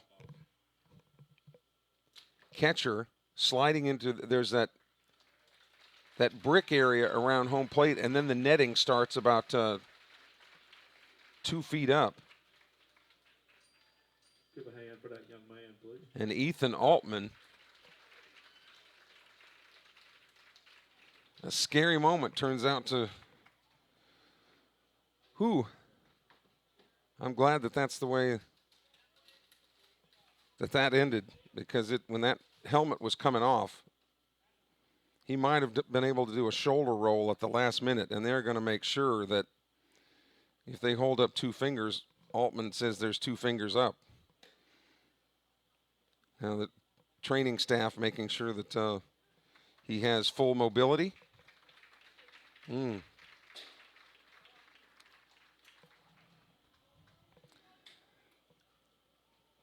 Thank you, Father. Anita Sumrall watching the game from the Lady Cat softball game. She's encouraging these Cats here to win the game. 0-1 pitch, just missed off the plate, 1-1. Walker flat, followed by Brandon Smith. Base is empty, 1 out here. Swing and a miss, went upstairs to try to get it and missed it. Looking ahead to the Sumrall 6th, they go to the top of the order. This game has been mirrored so closely by both pitchers. What one does, the other one does. Swing and a miss, foul tip, but hung on to by Altman. There's 2 away, and that is the 8th strikeout by Sibley. And here is Brandon Smith. Not to put the cart ahead of the horse, but if Brandon Smith goes down, if he gets retired here, both teams would be exactly in the same spot of the batting order completely through 5 innings. The exact same spot. The exact number of hitters would be to the plate. It's uncanny. First pitch is high and away, ball 1. And, of course, score-wise, we are where we were when we started, and that is no score at all. The 1-0 pitch from Sibley. There's a strike on the outside corner. I want to thank our friends at Recommended Collision Repair for their support of our Sumrall Bobcat webcasts. Here's the 1-1 pitch. Swing and a miss. Casey Long's Alpha Insurance Agency, the Red Arrow Car Wash. This pollen time of year, go through the Red Arrow and get a car wash. Of course, you get a free car wash with an oil change. And ComSouth Business Communications, 1-2 pitch outside, 2-2. ComSouth has been in the business of communicating with businesses for as long as anybody, and been around that long because of the job they do. Thanks again, ComSouth. Here's the 2-2 pitch. Got a piece of it and put it into the screen. Jacob Anderson waiting to come up to bat again. Tornadoes in their camouflages.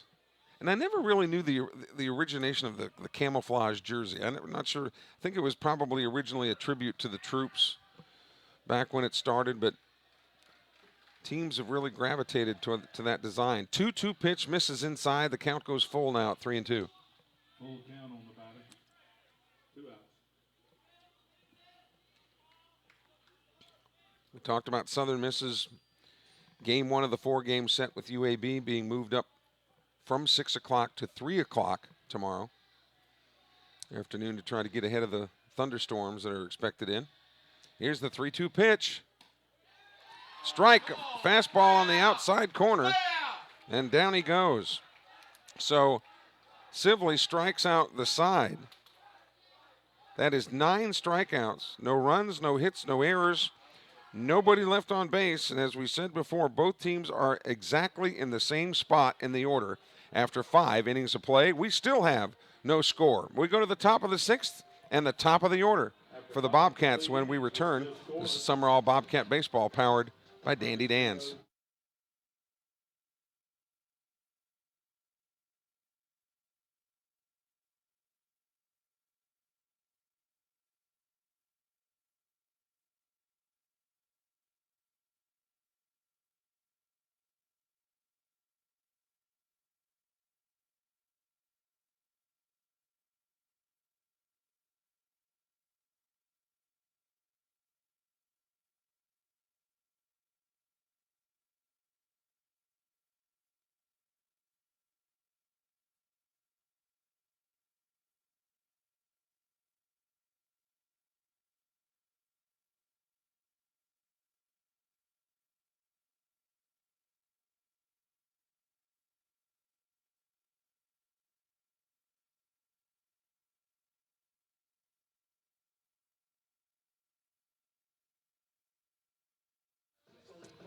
Robinson and Sibley still out there, and why the heck not? Sibley has struck out 9 Tornadoes. Robinson has struck out 6 of the Bobcats. But again, Sumrall doesn't have a hit at all. They had a base runner in the second rather. Dito walked and wound up being stranded at third. That's as close as Sumrall has come to scoring. First pitch breaking ball and tapped at the plate. Phillips was hit by a pitch in the 4th. Norred right behind him was hit by a pitch. Phillips was rung up at second. And then Robbins was walked last inning. There's another strike. 0-2 now to Hayden Barrett. So the only base runners that Sumrall has had is either via the walk or the hit batsman. They don't have a hit yet. The 0-2 pitch.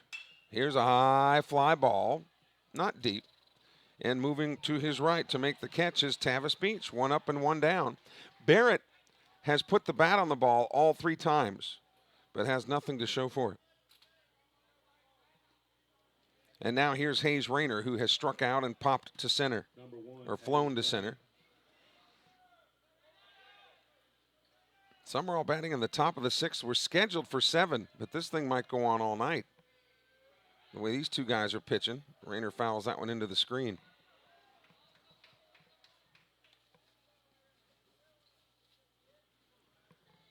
The Tornadoes pretty much all night long have played the Bobcats straight away. The Bobcat outfielders have been shifting around a little bit. The 0-1 pitch inside, 1-1 now, to number 1, Hayes Rayner. Marshall Phillips on deck.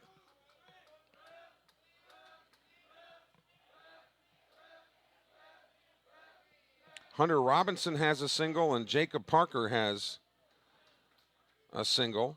For the Tornadoes, Riley Garner has the other. 3 singles.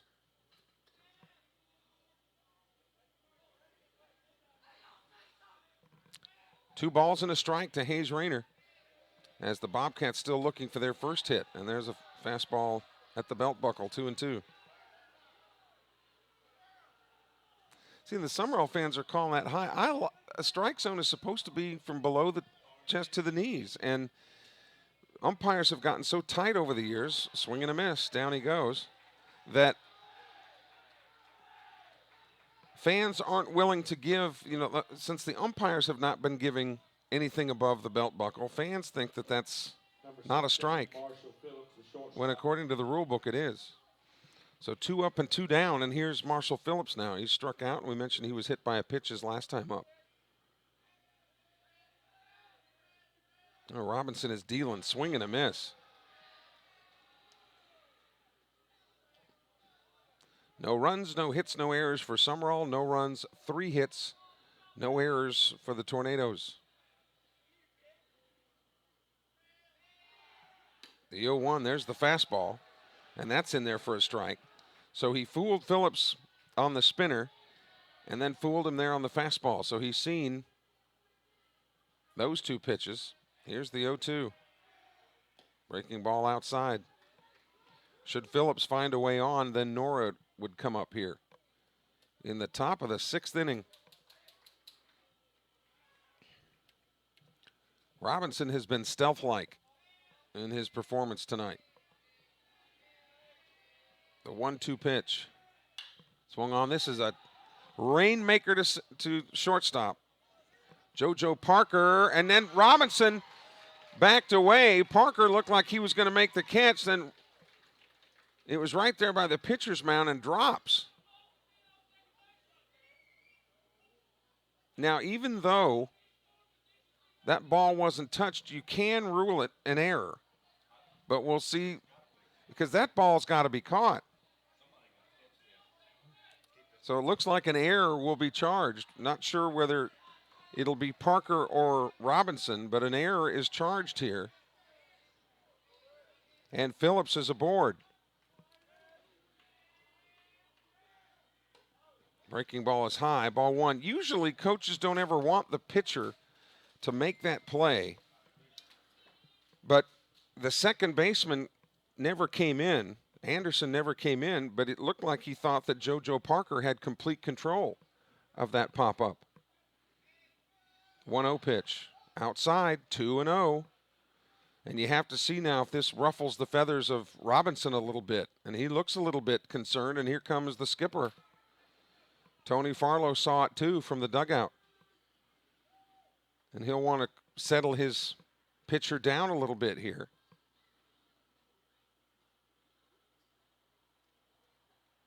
And I would almost, not that it really matters, but because an error is an error, but I would almost think you'd have to give that to Parker because he took charge of it initially. And so Robinson backed off.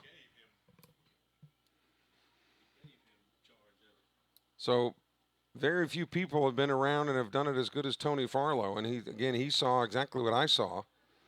Robinson looks a little bit upset. And has fallen behind Norred 2-0. And if you're not paying close attention to Norred, he can put one in Lumberton. So Number 12, Hayden Norred batting. 2 outs. Norred has grounded to third, and he's been hit by a pitch. Phillips with above average speed at first. The 2-0 pitch, that's in there for a strike. And Norred looking at the umpire. But again, he's been consistent in that strike zone all night long, like it or not. It's been the same zone. So you know the umpire likes the high strike.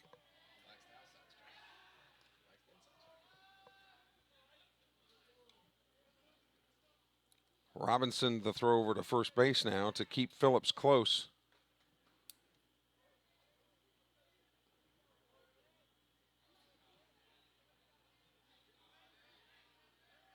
The pitch to Norred. Swing and a miss.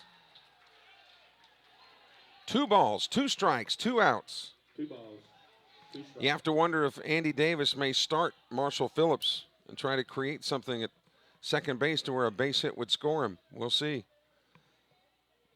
He might put him in motion here or just try a straight steal.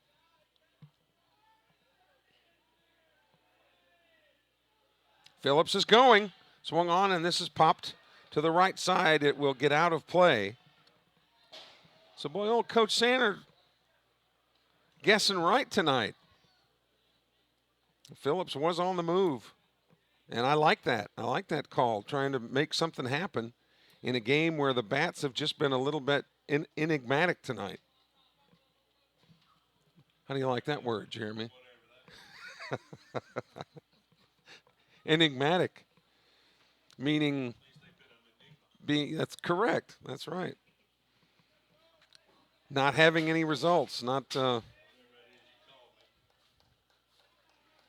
So 2 balls, 2 strikes, 2 outs. We'll see if Phillips will be on the move again. Sumrall batting in the top of the 6th inning.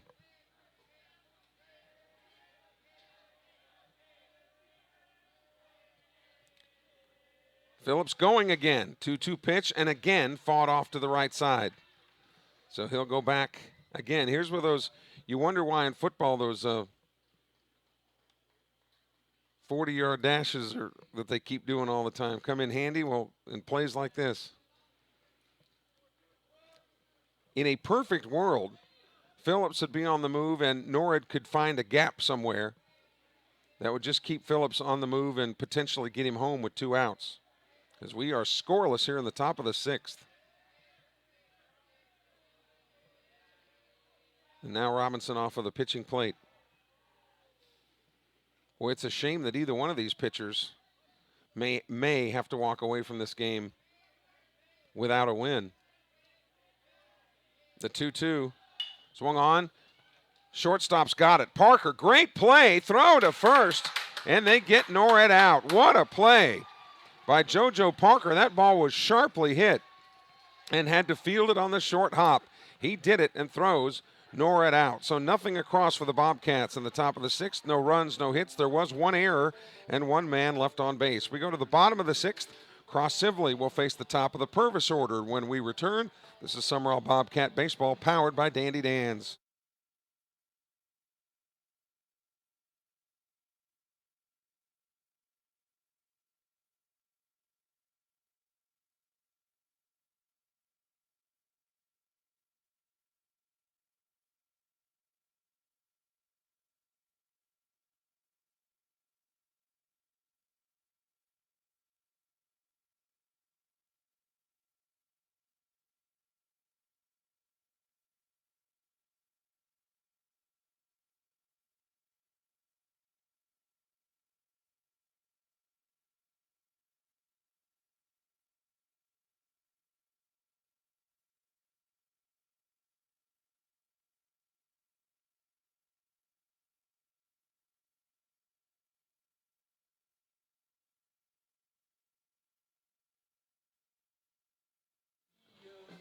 Kelly Sander along with Jeremy Thompson as we go to the bottom of the 6th here in Purvis. Anderson, Robinson, and Putnam to face Sibley, who has struck out 9 tornadoes tonight. But the only runners the Bobcats have been issued via the walk or hit batsman. Second baseman. Here's Anderson, who has put the ball in place twice, once to second and 1 to third, but he was rung up both times. So Sibley getting to work quickly here in the bottom of the 6th. The first pitch is high and away, ball 1. This is my favorite time of year because it gets, cool at night. The humidity is not quite as bad. This and in the late fall. The 1-0 pitch. There's a strike. And I don't care whose strike zone you're looking at. That was a strike. 1-1. Righty, righty, righty to face Sibley here in the bottom of the 6th. Breaking ball. Strike on the corner. 1-2.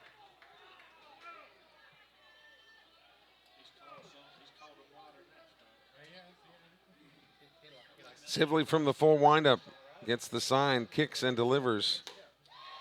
Got him on strikes. That's 4 in a row now that Sibley has retired via the punch-out. And that is his 10th strikeout. 3rd consecutive game that Sibley has rung up at least double digits via the strikeout. And here's Robinson, who singled his last time up. Struck out in his only other at bat. He's got a 1-for-2 night going. First pitch, strike at the knees.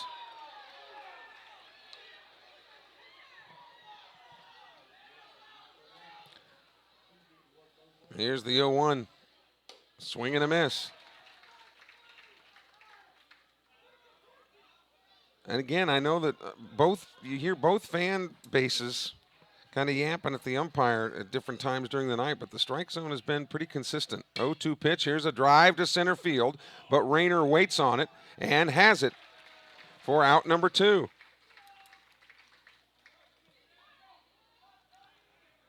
Two up and 2 down.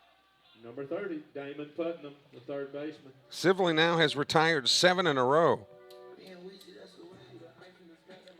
And Putnam has struck out twice. Sibley and Altman talking it over. You know, from our vantage point, when you look down at Ethan Altman, he doesn't look like he's a big kid, but when you get down there next to him, that's a big kid.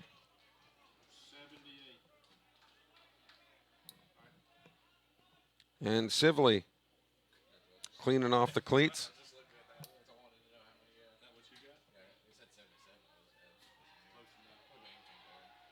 First pitch here is a foul back into the screen.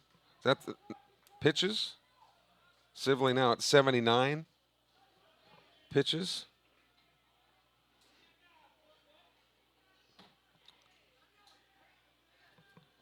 And Putnam, the number 3 man in the order.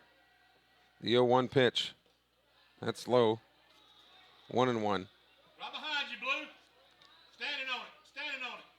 I called a high school baseball game one time for another school whose name I won't mention, but its initials are OG. And the pitcher threw 163 in one game. Here's the 1-1. Swing and a miss. Challenged him up, and he missed it. Sumrall in the 7th will send Dito, Little, and Odom, the scheduled hitters. Base is empty here with 2 outs. The 1-2 pitch. Swung on. Here's a ground ball to second. Little has trouble, comes up throwing, and they still get him. No, they said he pulled his foot. Wow, I didn't see that.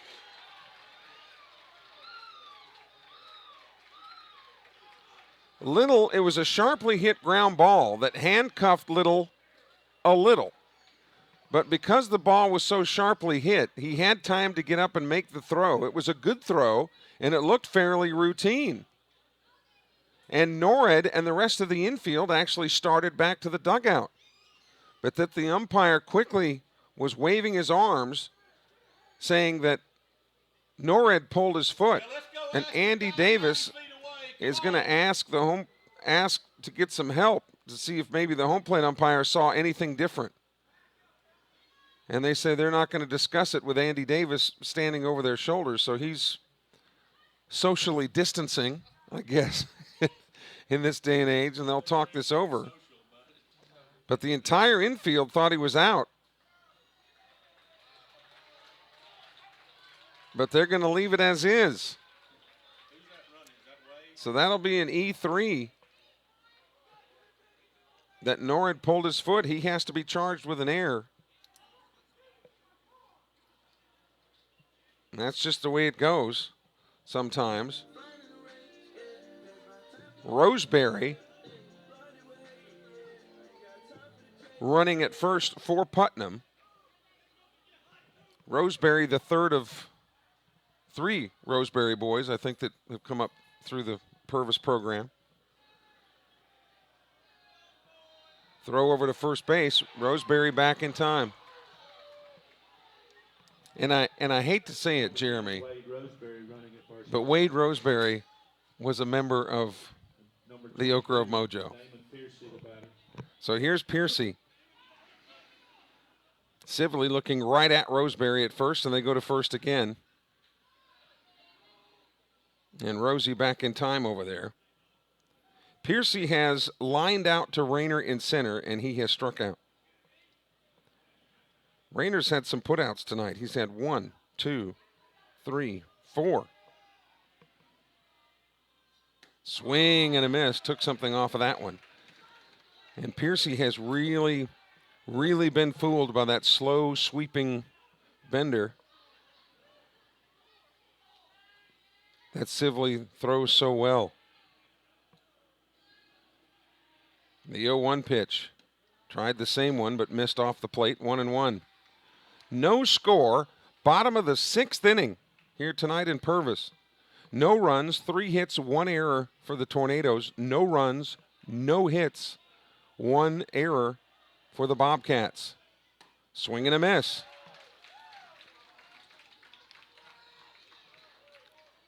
So again, Norred charged with the error at first base.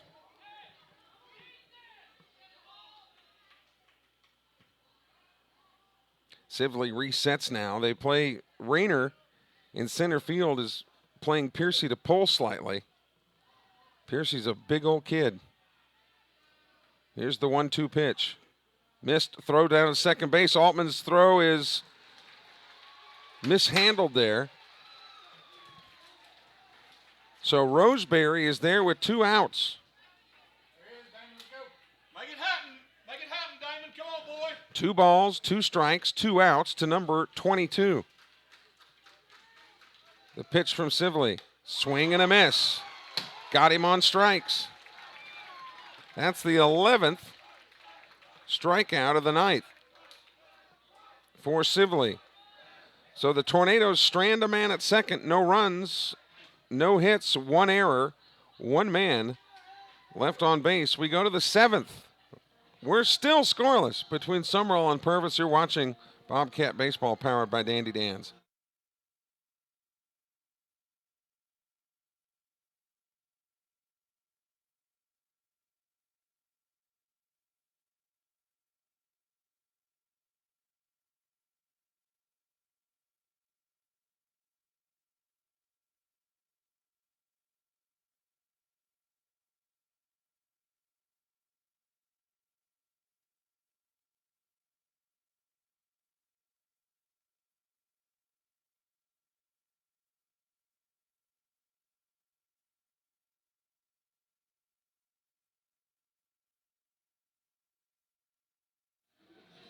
Well, fasten your seatbelts. It all comes down to this. If this game's going to be over in regulation,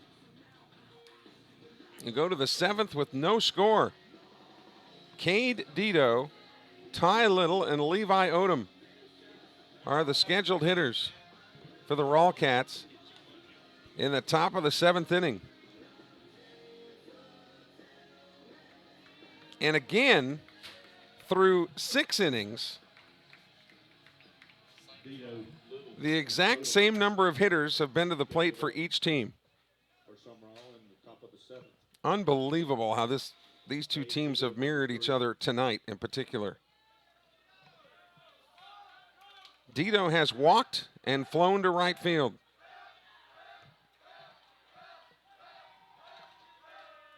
Robinson still dealing. First pitch to him is a breaking ball strike.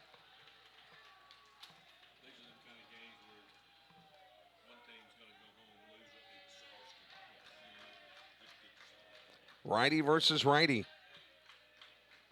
Bobcats need some base runners. Here's the 0-1. That skips up there. 1-1 the count. Wind has never been a factor. It has been, I can't remember when a night has been this absolutely perfect for baseball. Here's the 1-1. Swing and a miss. Robinson still has terrific bite on that 12-6 curveball that has fooled a lot of the Bobcats. 1-2 the count to Dito, hitting 5th in the order tonight. The 1-2 pitch. Breaking ball, fought it off at the last minute. Real South Hunting, we thank them for their support of the webcast. Also Java Mo's with their new location in Pop Vegas. That's Poplarville, of course, right across from the PRC campus, next to the new Ramey's location. The 1-2 pitch. Swung on, chopped foul. So Dito was able to get a piece of that one. Our next webcast scheduled for Saturday at 3 o'clock, weather permitting, when Columbia Academy comes to town. The 1-2 pitch. Breaking ball. Here's a high fly ball being measured in center field. It is Beach that is there. He puts it in the web of his glove, and he's had several putouts tonight. So Dito is out. Number 28, the second baseman, Ty Little. He's got exactly like Rayner. 5 putouts tonight. It is uncanny. Here's Ty Little, who has grounded to second and has flown out to Beach. Fastball strike. He started to pull the trigger, but laid off of a called strike.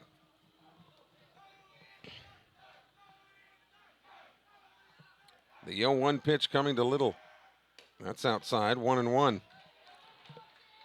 Levi Odom, who has home run power, is on deck, and you can't help but think with the way this thing is going that one of these pitchers, showing they are human, will make a mistake, and one of the hitters will make them pay. The 1-1 strike.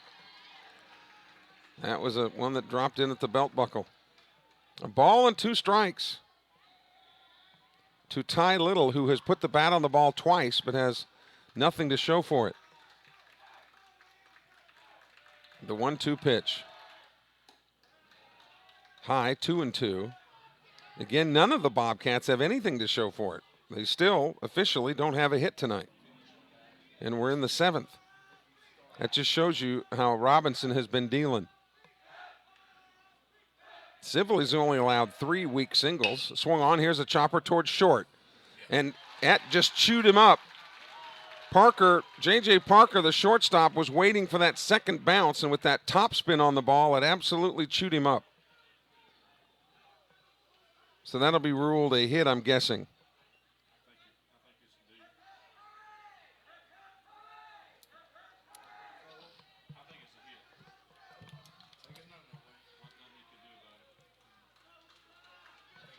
So the long and the short of it is, Ty Little is at first base, and it is ruled a hit. Throw over to first. 1 out. If that ball were hit a little bit more weak, then you might contemplate an error, but it was really hit pretty hard and had that wicked topspin on it. Breaking ball missed away there to Odom, 1-0. Levi has popped to the pitcher and struck out looking. And if there's ever a time that he needs to come through with a big hit, this would be a great time. Runner on first, 1 away. The pitch, there's a strike right down the middle. From the 6-0-1, all we need is 1, Cats. Let's go. Well, I didn't know that I was going to be prophetic back in the 2nd inning when I said 1 run might be enough, but right now, 1 would seem like 10. The way these pitchers are throwing tonight. Andy Davis flashing through a series of signals at third. Looking to up the Sumrall record to 18-2. See if Little is going. He is not going. Swing and a miss. Odom with a kind of a feeble swing there, 1-2.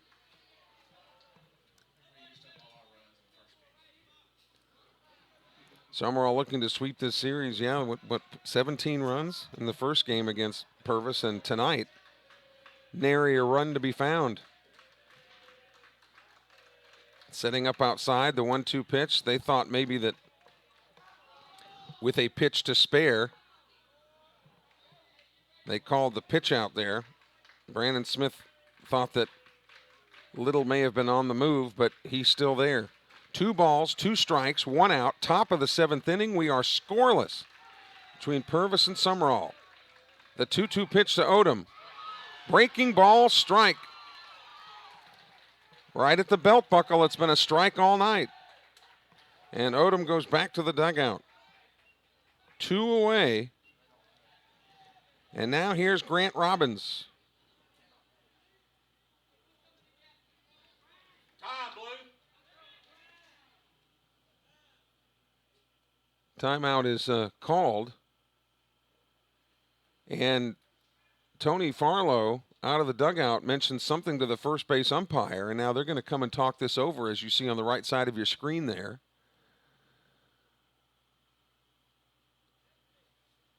When play resumes, Ty Little will be at first base with 2 outs, and Grant Robbins is the scheduled hitter.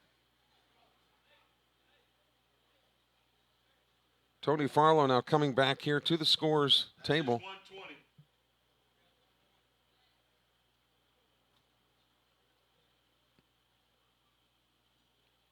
Tony Farlow asking about a pitch count here, I'm guessing, for Robinson. And his pitch count is at 120, which I guess the rules state he's got to come out. Yes? So with 2 outs, he is at his pitch limit by rules, 120 pitches.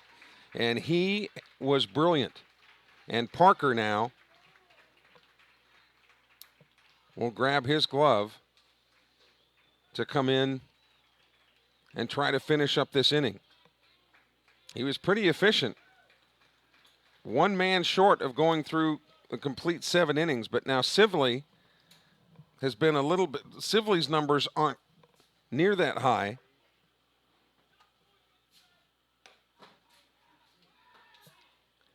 So Parker comes in now. This is Jacob, who played left field. And he's a big, strong kid and one of the future faces of this program. So again, with that number of pitches, Robinson will go to shortstop, I'm guessing, or second base, which has been his marquee position. Top of the 7th inning, Dito flew out for out number 1. Then Ty Little reached on an infield single. Levi Odom struck out, so we've got a runner on first with 2 outs. And Grant Robbins is the scheduled hitter. So we'll see how Andy Davis and Steve Cooley, you see them talking it over up the third baseline, how they're going to handle this here. Do you want to try to get Little to second base and then hope that Robbins can poke one through somewhere? Or do you just take your chances with Robbins at the plate? They're sitting in the swing in Melby tonight, trying to bring the Bobcats through. No score. We're in the top of the 7th inning. And Jacob Parker on for Purvis. The runner at first, if it matters, is the responsibility of Robinson. Robinson goes to short. Now pitching for Purvis, And Jojo Parker at second. So here's Robbins. He has struck out and walked. First pitch from Parker. There's a foul into the screen. Boy, he just reared back and let that one rip. And if you've seen this Parker kid, he is big and strong and athletic. Man, he's a monster. And he's only going to get bigger. But he's always been one of those kids that's been a little bit bigger, than his age. The 0-1 pitch. Liam Munn trying to steal the throw to second, and Munn is out. What a throw by Brandon Smith. It was right on the money. I like it. I like the call by Andy Davis trying to get Munn to second base. So Robbins, if there is an 8th inning, Robbins will lead it off with a fresh count. But in the meantime, no runs on 1 hit. There were no errors, and as it turns out, nobody left on base. We go to the bottom of the 7th inning.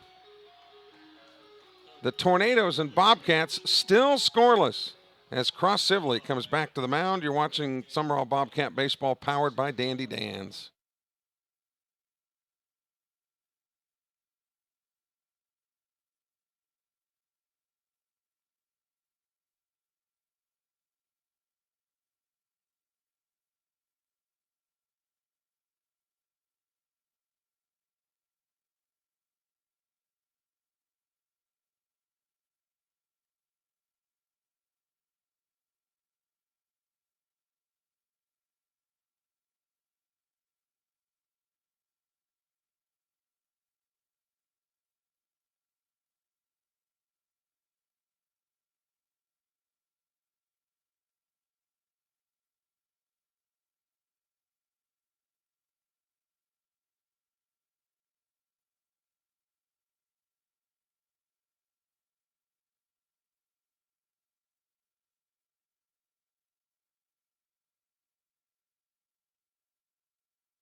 So here we go to the bottom of the 7th inning. Jacob Parker, who's been on twice. Number 23, the pitcher, Jacob Parker. He has one of the 3 hits for the Tornadoes, and then he was hit by a pitch his second time up. Both times, obviously, against Sibley, and this will be the 3rd shot he's got at him. Still scoreless, the bottom of the 7th inning. First pitch from Sibley. Swing and a miss. Boy, Parker tried to end it with one swing. Show you how strong he is. That bat looked like it was a toothpick in his hand. He swung it so hard. Here's the 0-1. Strike 2. Fastball on the corner. Nothing in 2. Jojo Parker, who started at short but now playing second base, is on deck. The 0-2 pitch, that's inside. Nearly hit him. And this has been a terrific ball game. We'll try to keep you posted on Sibley's pitch count. He was at last report about 90 now, we're told, is his pitch count number. Again, Robinson had to come out after 120. Here's the 1-2 pitch. Fastball on the corner, got him on strikes. That is the 12th strikeout for Sibley. And you know Cross is thinking to himself, you guys have struck out 12. Can somebody get me a run here? And Robinson, I'm sure, saying the same thing. So here's Jojo Parker. He is grounded to first and lined out to center field. First pitch, swing and a miss. He tried to end it with one.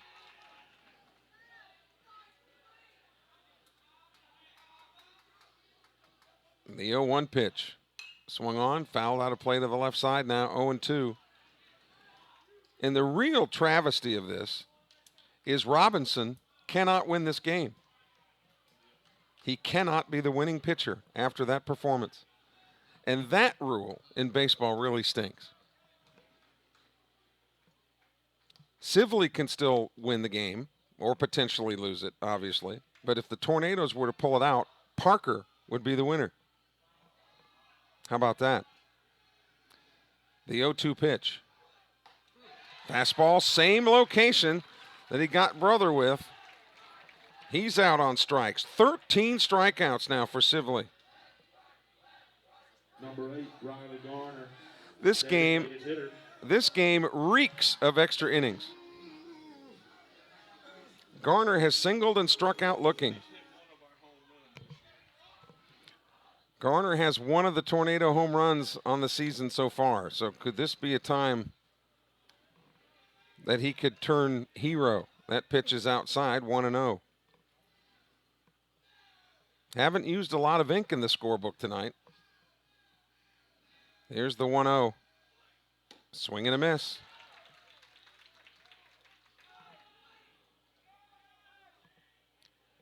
If there is an 8th inning, it would be Robbins, Altman, and Barrett, the scheduled hitters. The 1-1 pitch. Outside, 2-1.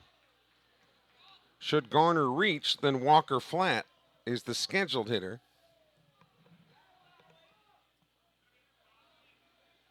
But when Andy Davis sent Liam Munn, who was running for Little in that last inning, I really liked the call. The defense had to execute it perfectly. Problem was the Tornadoes did just that.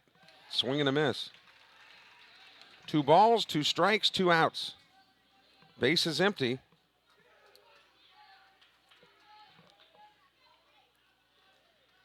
Here's the pitch. Swing and a miss. He struck out the side for the second time tonight. He did it in the 5th, now in the 7th, and we are officially in extra innings. That's 14 strikeouts for Sibley. No runs, no hits, no errors, nobody left on base. We're no closer to having a winner than we were when we started. And we'll go to the top of the 8th inning when we return in a moment. Bobcat Baseball, powered by Dandy Dan's.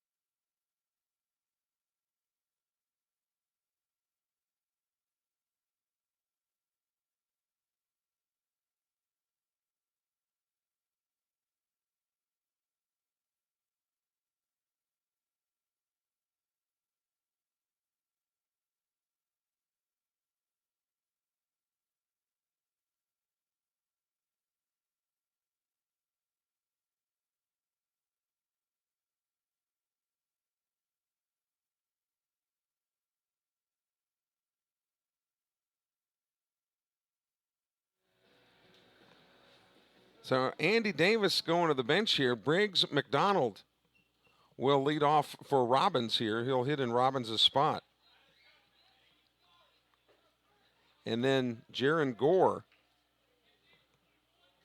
is on deck, and he would hit in Altman's spot. But that's where that depth of the Sumrall defense comes in, because Ryan Little could come in and catch if Altman was ultimately pulled.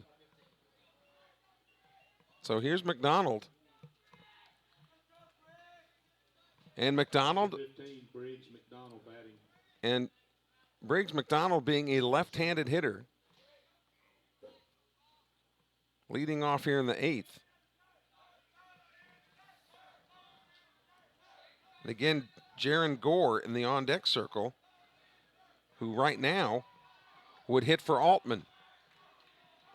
So Andy Davis using all of his personnel here to try to get a run across as we go to the top of the 8th. Parker's first pitch is a strike and a fastball flamer right down the middle. So Briggs McDonald. Tough thing to come off the bench. There's a strike on the outside corner, 0-2 now. And Parker has done nothing but rear back and throw fastball strikes. No balls, 2 strikes. McDonald here in the 8th. Breaking ball, fooled him. 3 straight pitches down on strikes. Batter strikes out for out number 1. So here now is Jaron Gore.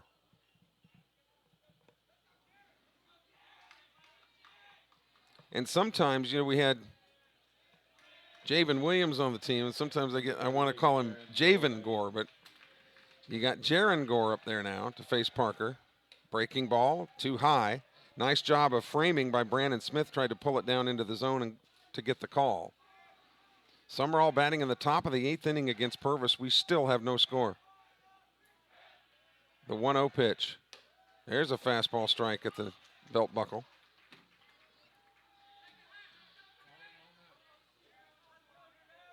A ball, a strike, and an out. Sumrall batting in the top of the 8th.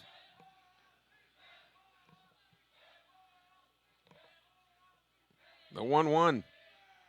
Inside, Gore had to bail out there. 2 balls and a strike. Robinson, the starting pitcher, again, can't win or lose this game. And what a shame that he couldn't win it. He's playing shortstop now, and Jojo Parker moved from short to second. The 2-1 pitch. Fastball, strike on the corner. Good pitch. 2 balls, 2 strikes. Hayden Barrett on deck. And again, the Tornadoes would be in their exact same spot of the order as Sumrall was to start this inning. Took something off of it, swing and a miss, down he goes on strikes. Batter 2 away. for the second out. Top of the batting order, number 9, Hayden Barrett. That's now 10 strikeouts for Tornado pitching. And here's Barrett. He has put the bat on the ball all 3 times, but hasn't been able to get on base. There's a breaking ball strike. Parker's just been a strike throwing machine. Uncle Ernie has checked in now saying, let's go, Big Pug. Boy, there's to be a great time for a hit here. Swung on, fought it off to the right side, and it's 0-2.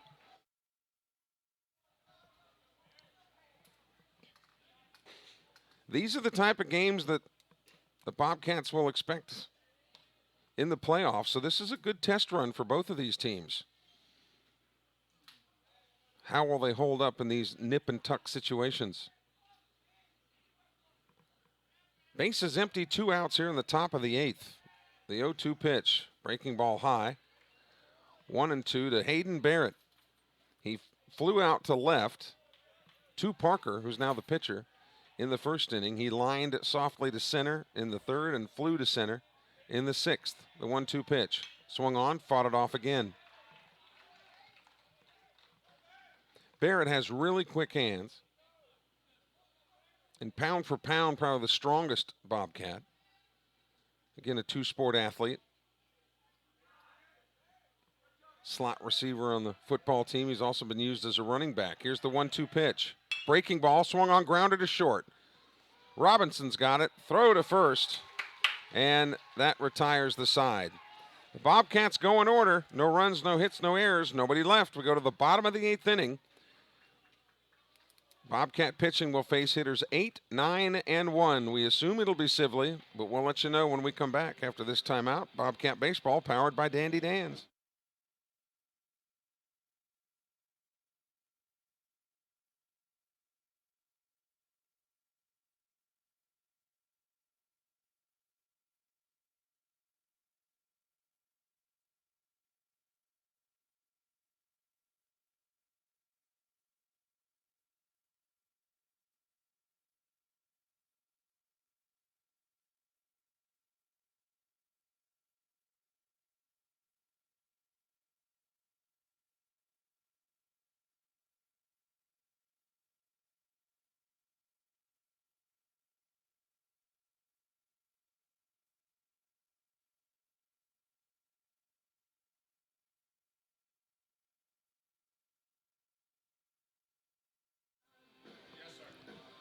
So we go to the bottom of the 8th inning. Cross Sibley sitting at 99 pitches. So he's got another 21 he could throw before he would have to come out of the ball game.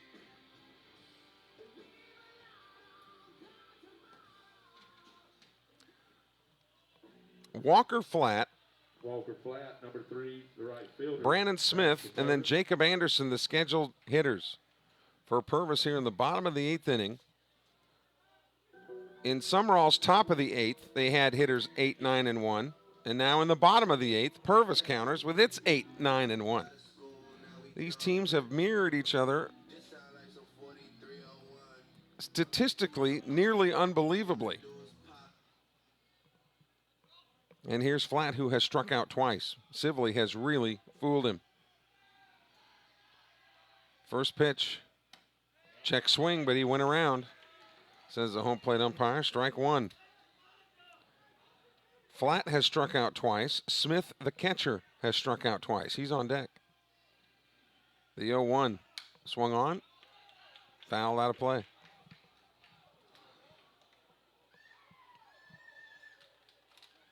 Good crowd on hand for both teams, communities that always support their teams, win, lose, or draw.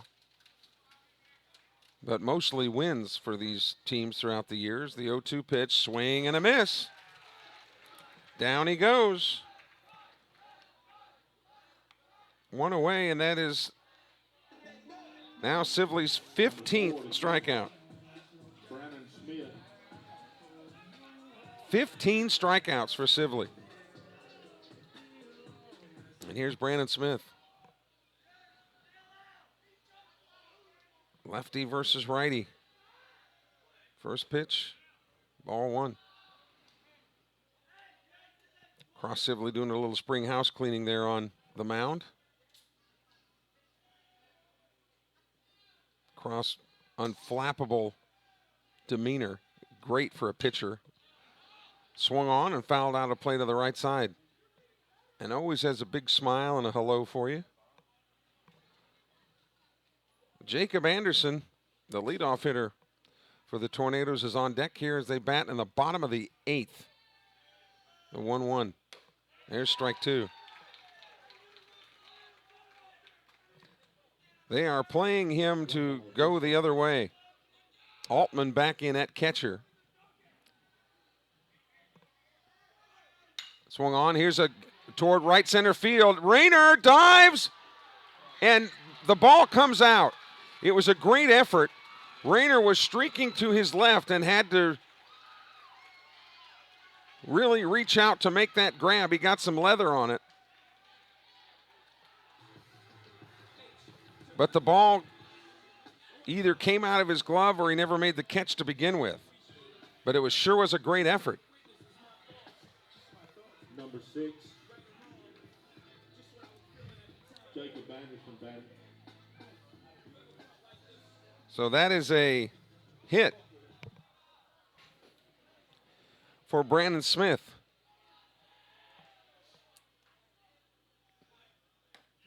Breaking ball strike to Anderson. He is grounded to second, grounded to third, and struck out. He was the 10th strikeout victim. So runner at first with 1 out. But Sibley looking right in the whites of the eyes of the runner. As Purvis bats in the bottom of the 8th. That's low. 1-1.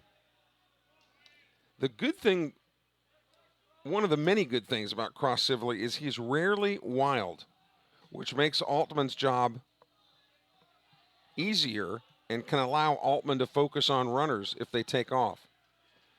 Throw over to first, and the runner back. And Sibley has that great move to first base, but you certainly wouldn't want to make the potentially fatal mistake of throwing to first base and then having it be a bad throw and put the runner in scoring position. The 1-1 pitch, inside 2-1. Hunter Robinson is on deck. And would it be poetic justice for the Tornadoes, Hunter Robinson, who can't win this ball game after the great pitching performance, that he would come up and win it with a bat? Throw over to first again. And Sibley a lot more gentle with that throw, knowing the importance of a ball that would get away from Norred. The 2-1 swung on, shot foul down the right field line.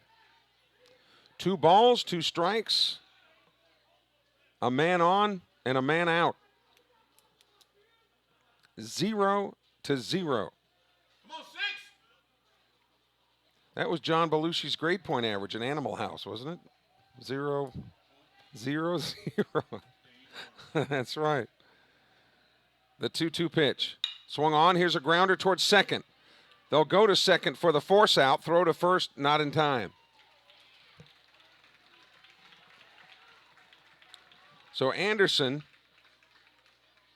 on via the fielder's choice, but there's 2 outs now.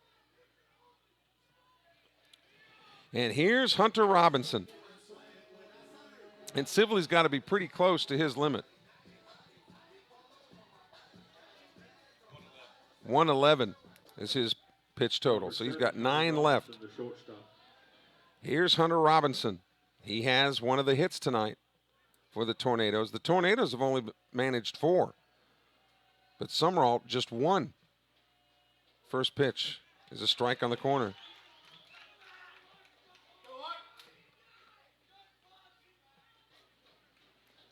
So would the Tornadoes try to do the same thing and steal second base and try to get the winning run in scoring position where Robinson would only need a single? We'll see. Quite a chess match going on here tonight at Tony Farlow Field. Throw over to first. The Bobcats thought he might have been on the run. And so Sibley went over there to try to ring him up. What a game. And I know most people prefer a lot of runs, but I love the gamesmanship in games like this. The 0-1 swung on. Here's a drive to right field. Dito over there waiting for it and makes the catch. So we're going to a 9th inning. Robinson flies to right. No runs.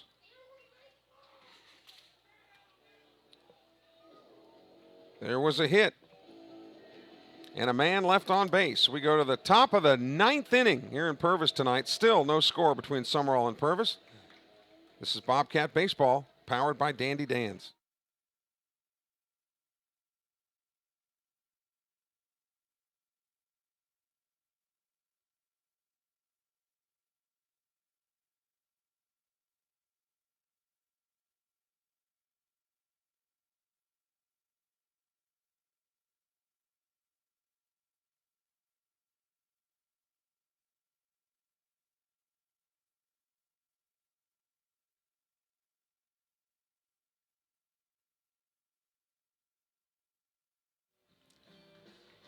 So we go to the 9th.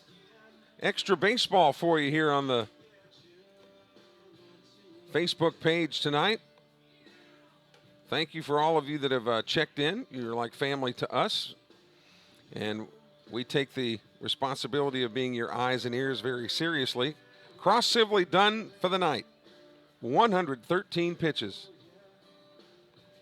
And again, like Robinson, he can't win or lose this game. So here's Rayner. Batting for Sumrall. Number 16, Marshall Phillips. On deck.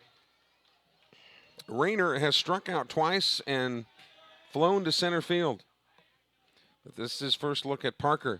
Tries a drag bunt down the third base line. And it goes outside the line. Damon Putnam at third base anticipated that to a little bit, to a certain extent. He was at the elbow over there at third, kind of thinking might try to get something to happen here. Swing and a miss. Parker challenged him up and in.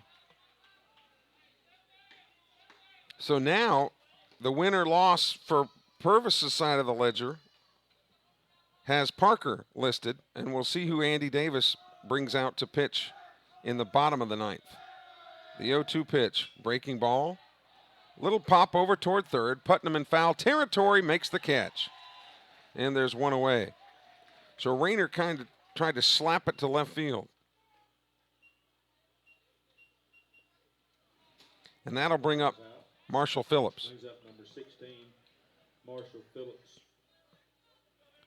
Phillips has been on base more than any other Bobcat tonight. That's not saying much. He struck out in the first. He was hit by a pitch in the fourth where he was on base. Then he reached on an error in the sixth. First pitch is low, ball one.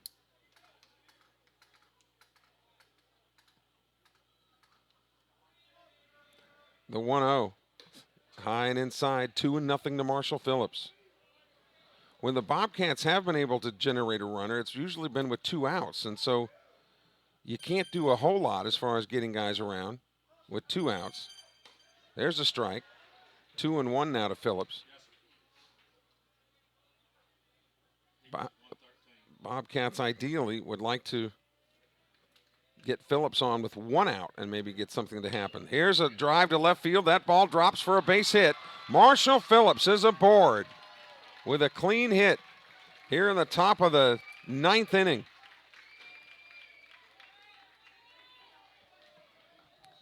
Now here's Norrid.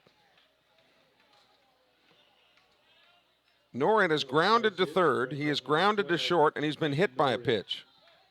1 out. Sumrall batting in the top of the 9th inning.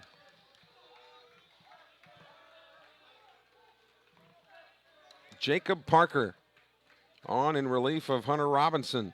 First pitch. Too high, ball 1 to Norrid. Phillips reached on the hit batsman in the 4th, but then was gunned down at second base by Smith. That was in the 4th. Swung on, there's a shot foul, right side.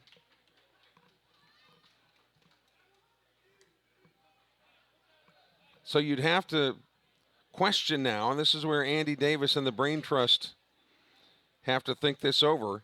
Do you try to get Phillips, who's one of your best runners, do you try to get him to second base again? But if Parker throws the fastball, it comes in there pretty good and gives Brandon Smith extra time to get that ball down there. And his last throw was a laser.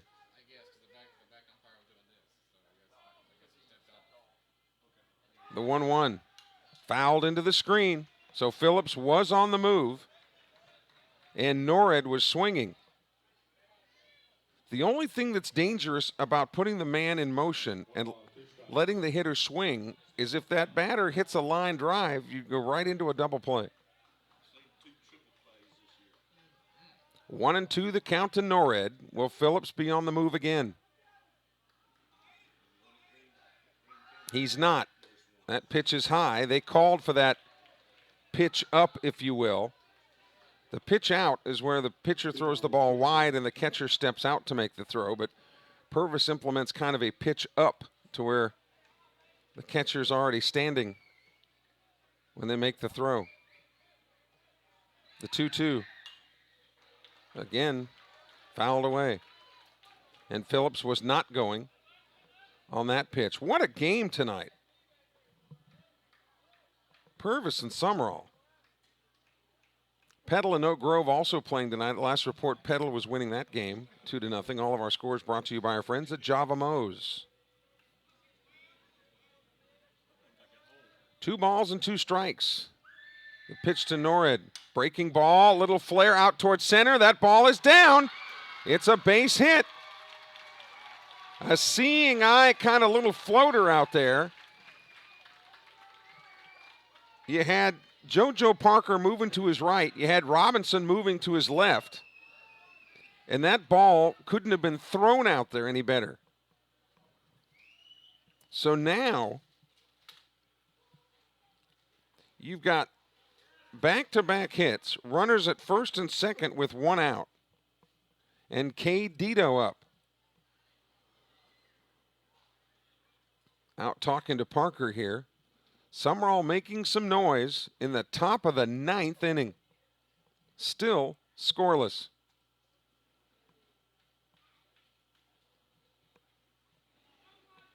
Andy Davis and Steve Cooley have their troops huddled over here to the left. Dito walked in his first at bat, but then has flown out twice. Number 3, Cade Dito. Phillips is the guy you want running with a potential go-ahead and potential winning run.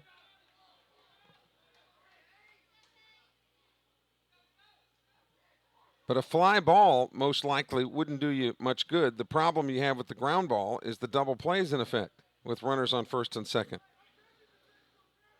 So, man, the strategic wheels, they are a-turning. And now Dito wants timeout.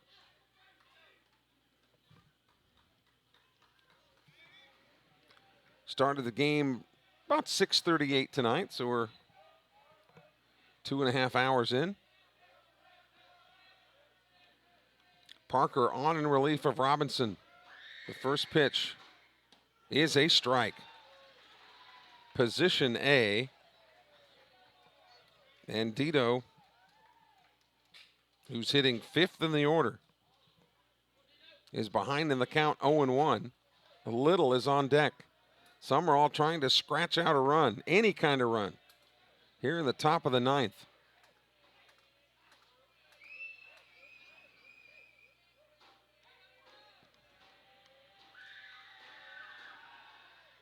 Now fake the throw back to second base. And I look at that scoreboard out there with all those zeros, and you can see it there to the right part of your screen. Reminds me of my report card back in the day.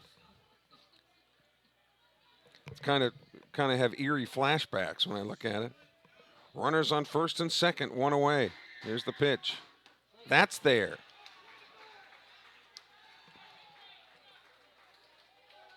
So Dito behind 0-2. And even if he could advance the runners somehow, even on a ground out, get a runner to third where a passed ball or something like that could score a run. The 0-2 pitch to Dito. Foul ball. Dito swung at the pitch, but it wound up hitting him and deflected, hitting the catcher Smith. And I think the umpire might have caught part of that too. So like the John Kennedy single bullet, it hit 3 different people ricocheting. For you youngsters, you'll have to Google that John Kennedy one bullet theory. He was a president of the United States, Jeremy. You heard of him? Okay. No runs and 2 strikes. Marshall Phillips, the go-ahead run at second base here in the top of the 9th. Norrid is behind him at first, but Phillips is where everybody has their eyes right now. The 0-2 pitch. Breaking ball, and he fouled it into the screen. Dito saw that one and followed it all the way in.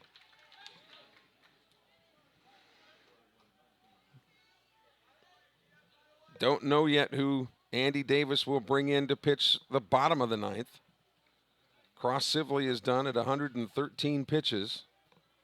Hunter Robinson threw 120 for Purvis before he got the gaff. But it wasn't because they didn't perform well. They were nearly perfect tonight. Parker looks into home plate, gets the sign. The 0-2 pitch, fouled again by Dito. So regardless of what happens here, Cade Dito with a good at bat, making Parker throw extra pitches. And with a win tonight, Sumrall would pretty much lock up the #1 seed in this district for the playoffs. They'd still be in the driver's seat regardless, but this close, they want to try to win the game. Here's the 0-2 pitch. Breaking ball. Swing and a miss. So Dito out on strikes, 2 away. Now the runners will be going on any type of contact. And here's Ty Little, Number 28, Ty Little. who singled his last time. He hit a rocket ground ball to shortstop that nearly took the glove off of then shortstop Jojo Parker. So again, you got righty versus lefty here. Parker working a lot more deliberately now. Looking ahead to the Purvis bottom of the ninth, it'll be hitters 3, 4, and 5. So right in the meat of their order, but we don't know which pitcher will face the meat of that order. And it'll kind of be like the Masked Singer. You know, who will it be? First pitch, swing and a miss. Foul tip, actually. Phillips getting a really good secondary lead at second base. Richard Broom pacing outside the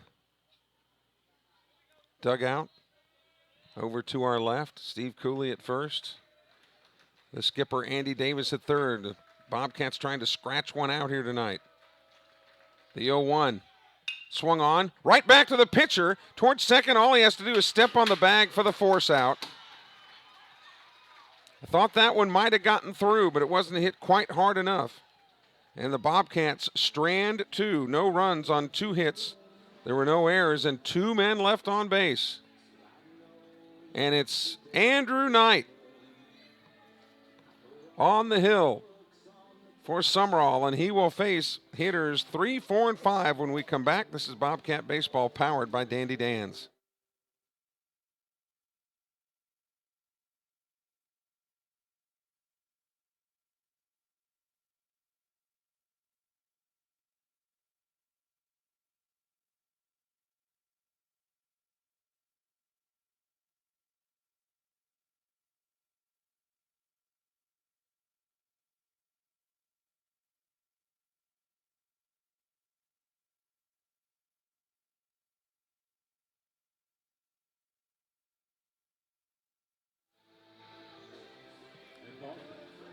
Well, we're told we've got record numbers watching the webcast tonight. We're glad that you're with us as Andrew Knight comes on to relieve Cross Sibley, who threw 113 pitches, and he was spectacular. He struck out 15. Sibley gave up no runs on 3 hits and struck out 15. He did hit a man, but we'll give him that. And now Andrew Knight will come on and face Putnam, Piercy, and Parker. The 3 Ps that will try to get the Tornadoes a W.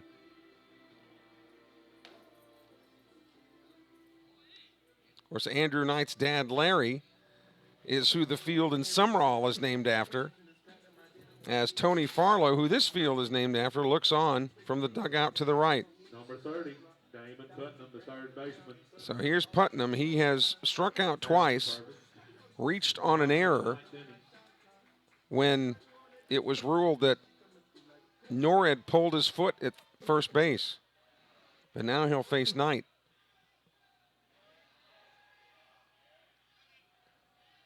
First pitch to him. Fastball strike. Knight is fresh and ready to go. And we'll talk more about this Sumrall pitching staff in a moment. Here's the 0-1. There's a fastball strike. Putnam thought it was low.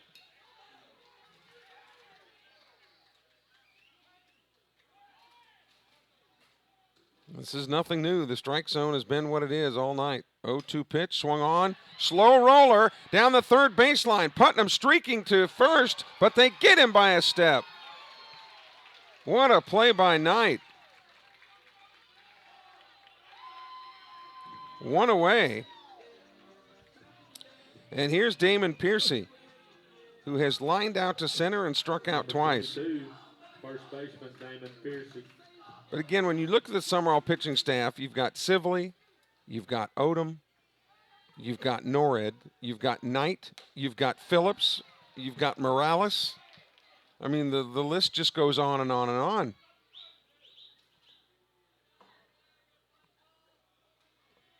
You've got Gore, 0-1 pitch, that's outside. 1-1 to Piercy. And the success of any baseball team is always how good your pitching staff. The 1-1 swung on, foul ball straight over us here. A ball and 2 strikes. We're in the bottom of the 9th.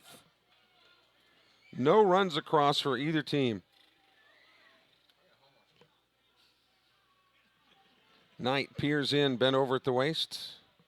Make sure that he sees what he sees, and the 1-2. Too high. 2-2. To number 22 with Jacob Parker on deck. So now this game is in the hands of Knight and Parker. 2 brilliant starting performances by Sibley and Robinson will not be credited. The 2-2 pitch. Breaking ball. Fooled him. Down he goes.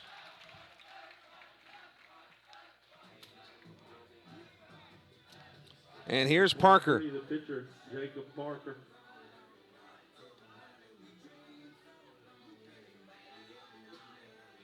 So be the first left-hander that Knight will get a look at. Should he reach, then Jacob Parker's brother Jojo, who's another left-handed hitter, he would come in. That pitch is inside, ball 1.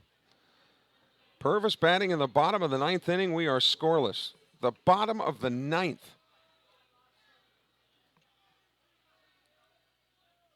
Swung on and fouled into the netting. And in the 9 innings, the Bobcats have mustered 3 hits. All of them have been singles tonight. And the Tornadoes have only been able to garner 4. Catchers have been great. The 1-1 pitch swung on. Here's a drive to left center field. That ball is well hit at the warning track. Barrett makes the catch. What a play by Barrett, who was tracking it all the way. That ball was about 3 feet away from a game winner for the Tornadoes, but it just goes as a long, loud out. And we go to the 10th inning. We are scoreless. This is Bobcat Baseball, powered by Dandy Dan's.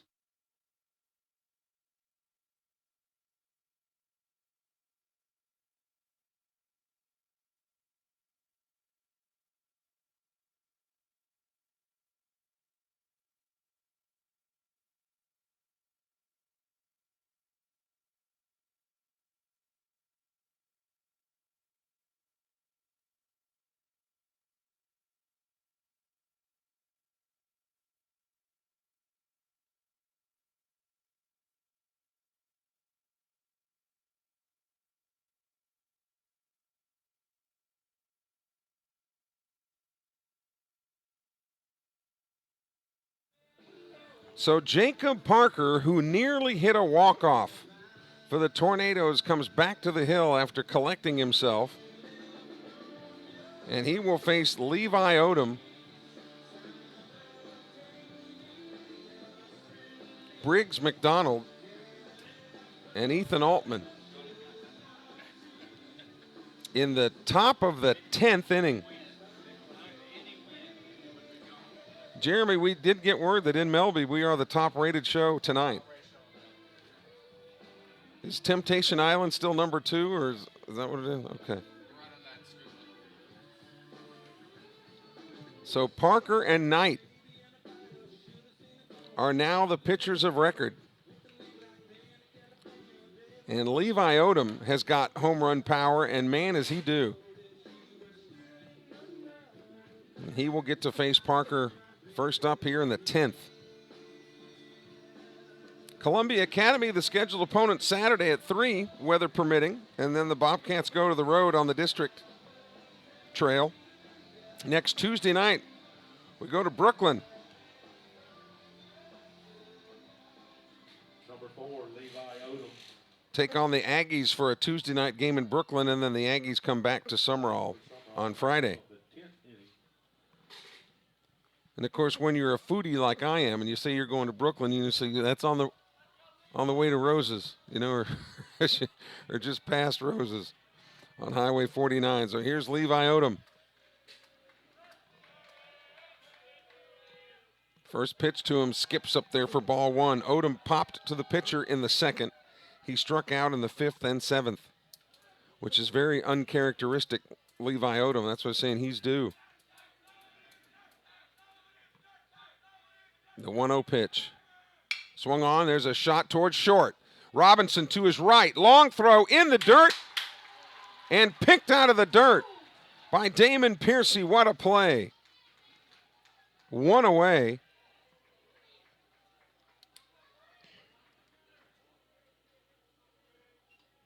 And see, when the pitchers and the catchers are playing like they're playing, it just inspires everybody else on the team to play well. This is one of the best high school baseball efforts on both sides that I've ever seen. 1 out. So here's McDonald now. Briggs struck out his first time up tonight. There's a strike. Parker took a little while coming out of the dugout. You know he was disappointed. That was so close to ending this ball game, and Barrett was right there to be able to pull it in. 0-1 pitch, swung on, chopper towards second. Should be routine, gobbled up and throws to first for out number 2 as J.J. Parker handles that one. Now here's Ethan Altman, who will hit for himself this time. Jaron Gore hit in that spot last time through. Altman looking for his first contact tonight. First pitch to him, breaking ball strike. I would say both pitching staffs probably have thrown, 80% strikes tonight? It's been uncanny, the accuracy of these pitchers. Now, it has helped. Here's the 0-1. That blue behind the plate has, what I'd say a fairly liberal strike zone, but again, it's been consistent. The parameters of that strike zone have been consistent for both teams. The 1-1 pitch. Breaking ball. Just nubbed it into the net behind us here. 1-2. Bobcats batting in the top of the 10th inning. Well, so much for your date, Jeremy. That's out the window now. Of course, your date is with your books tonight, right? Some studying you got to get done. Jeremy, a student at Southern Miss. The 1-2 pitch. Strike 3, fastball on the corner. And Altman goes down. So Parker retires the Bobcats in order in the 10th inning. No runs. No hits, no errors, nobody left on base. We go to the bottom of the 10th inning. Still no score. This is Bobcat Baseball, powered by Dandy Dan's.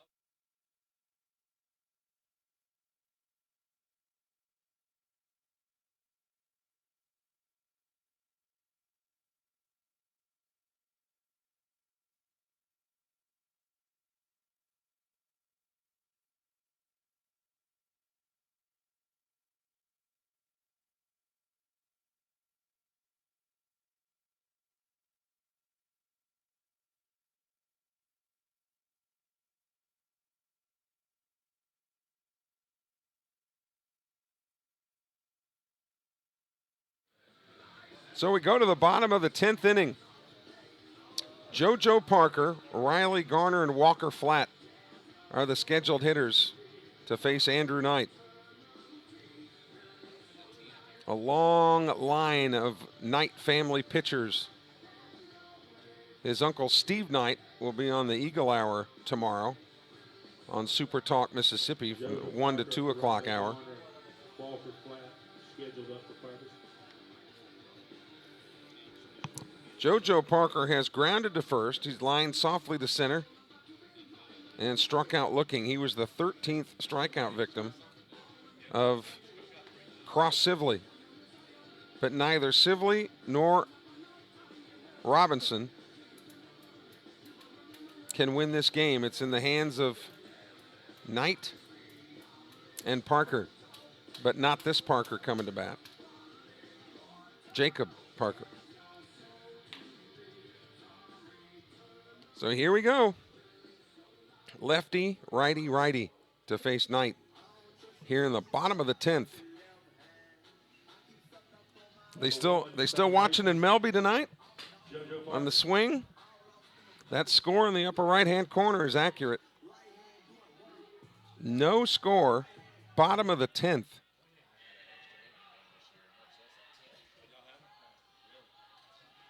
First pitch to Parker.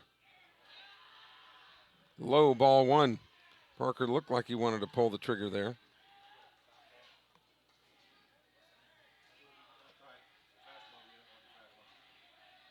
Umpire gave him time when Knight was in the windup.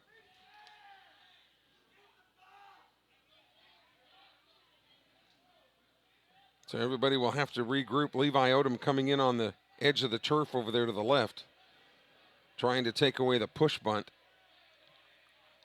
If Parker had that idea. The 1-0 pitch. Here's a little lazy pop to the shortstop. Marshall Phillips puts it away for out number one. One away. We just got the text. They're still there in Melby. They're not going anywhere until this one's over. Of course, you might have to reload the chips or whatever else you're eating because we might be here for a while.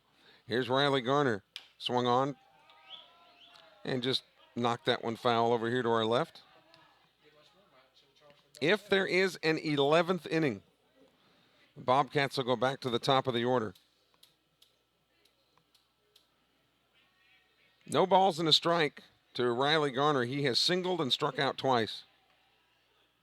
Breaking ball. And he did go. Strike two. Pitchers have just, on both sides, have just been terrific.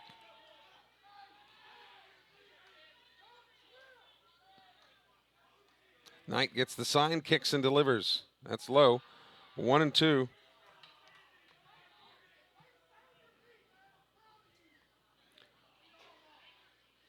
The scoreboard here at Purvis runs out of space after the 10th inning. 1-2 pitch. Breaking ball, drops in, struck him out.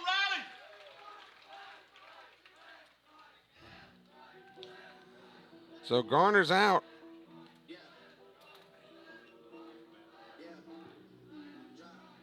Sibley struck out 15, and now Knight has a couple. Number 3, the right fielder, Walker Flat. And here's Walker Flat, who has struck out 3 times tonight. First pitch, got a piece of that one, but foul. Steve Cooley out of the dugout reminding Levi Odom, let's play deep here. Don't let a softly hit ball get past you and give him a base runner. The 0-1 pitch. Breaking ball, strike. 0-2 now.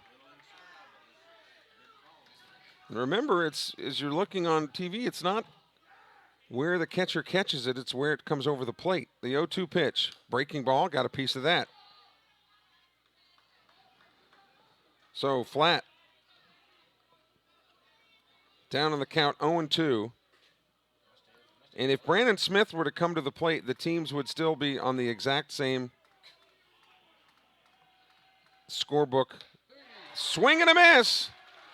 He struck him out, and Andrew Knight had a few words for Walker Flat as he comes off the field. That is Knight's third strikeout in 2 innings. We are going to the 11th. And the scoreboard had to be wiped out, and we go back to the 1 because 10 innings isn't enough to determine a winner here. Sumrall and Purvis are still scoreless as we go to the 11th. This is Bobcat Baseball powered by Dandy Dan's.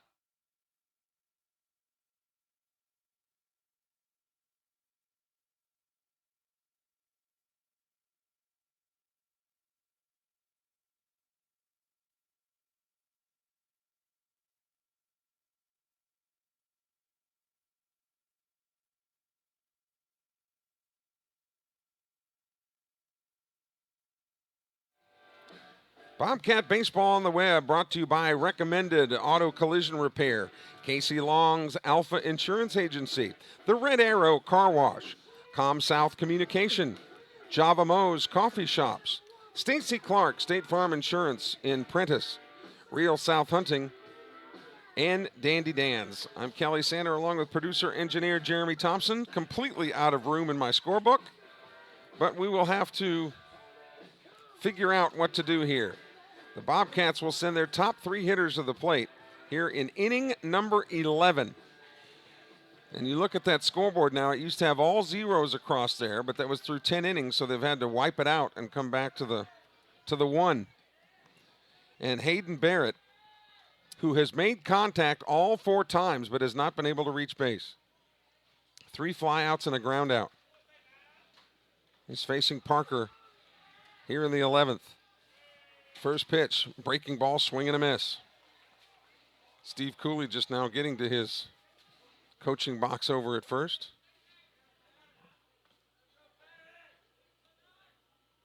Of course, the way the pitchers have dominated tonight, you might not even need to go over there until somebody reaches, right?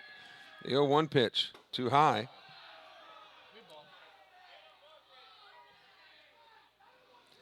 In a game like this, and where the art of bunting seems to have gone the way of the Buffalo, this would be the type of game where a good bunt, if you got a runner on base and in the proper situation, could really help you. The 1-1 pitch. Breaking ball, popped it up. Left side of the infield. Putnam over there will make the catch at third base. And Barrett is out. 1 out. And here's Hayes Rayner. And our equipment here that helps stream, it's really hot now, Jeremy. Maybe it's going to start smoking here pretty soon. It's been on a long time. Here's Rayner, a couple of strikeouts and a couple of pop-outs. Strike. The pitchers have known nothing but strikes tonight. It's been amazing. Parker started the game in left field on in relief of Robinson. The 0-1 pitch. Swing and a miss. And though it's just been a couple of innings, it seems like a couple of decades since he relieved Robinson. Robinson came out after hurling 120 pitches. Sibley was done after 113. Here's the 0-2 pitch. Way off the mark. Marshall Phillips is on deck as Sumrall bats here in the top of the 11th. Is there a curfew in Purvis? Do we know?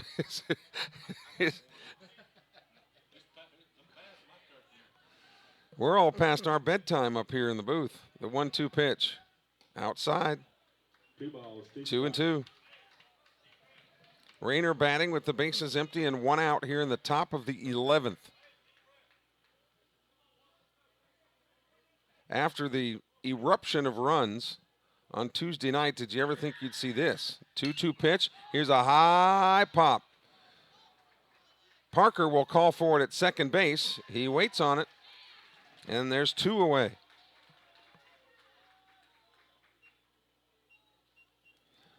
No runs, 4 hits, 1 error for the Tornadoes. No runs, 3 hits, 1 error for the Bobcats. Number 16, Marshall Phillips. Here's Marshall Phillips. He has struck out, been hit by a pitch, reached on an error, and singled, but he singled his last time up. He has seen Parker before. The first pitch. Swung on. Here's a drive to center field. Ball in the air, really high. But in center field, the catch is made by Tavis Beach, who may have lost track of it at the last minute, but pulls it down. The Bobcats go in order in the 11th inning. No runs, no hits, no errors, nobody left on base.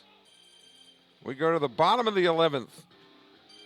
Andrew Knight will face hitters 9, 1, and 2 when we return. This is Bobcat Baseball powered by Dandy Dan's.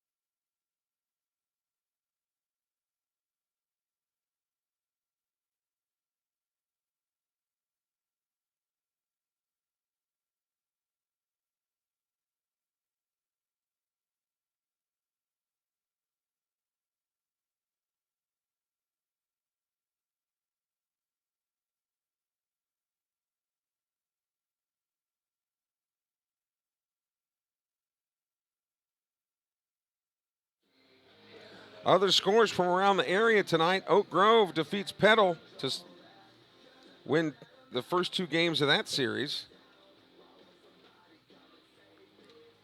I think they might, in 6A, I think they might play each other 3 times.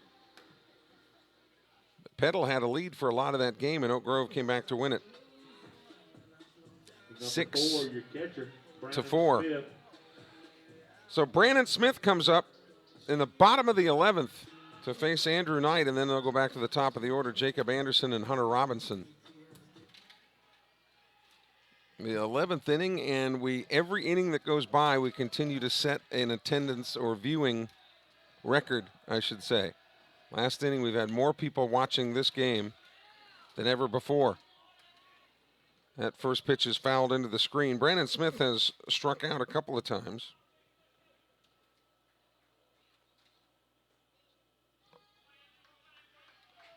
And was walked one time.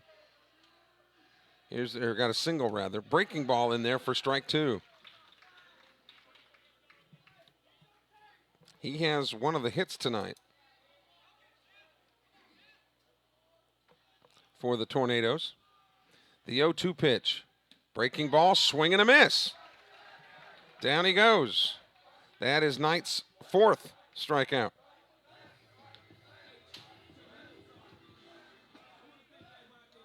Raymond McRaney said that they were out of the pool now and in the hot tub. They're gonna shrivel up, get the pruned hands. Listening and watching this ball game. So here's Jacob Anderson now. He's put the ball in play 3 times, but hasn't been able to reach. There's a strike from Knight. Knight has now struck out 3 in a row. The 0-1 pitch. Swung on. Here's a little looper out toward center field. Phillips chasing it and makes the catch. Marshall Phillips retreating toward shallow center field and made the catch over his shoulder. So 2 away in the 11th. And here's Hunter Robinson. Number 7, Hunter Robinson. He and Sibley pitched into the 7th. First pitch is a strike at the belt buckle. Robinson had to come out with 2 outs in the top of the 7th as he was at his pitch count limit. And Sibley was able to get his pitches in to finish, but again, that was a long time ago. As Purvis bats in the bottom of the 11th inning, we are still scoreless.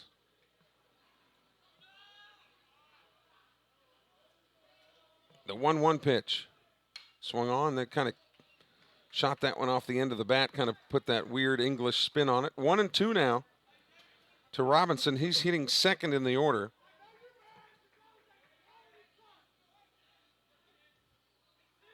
The 1-2 pitch. Breaking ball again.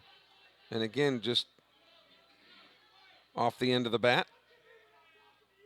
Looking ahead to the 12th, Norred, Dito, and Little.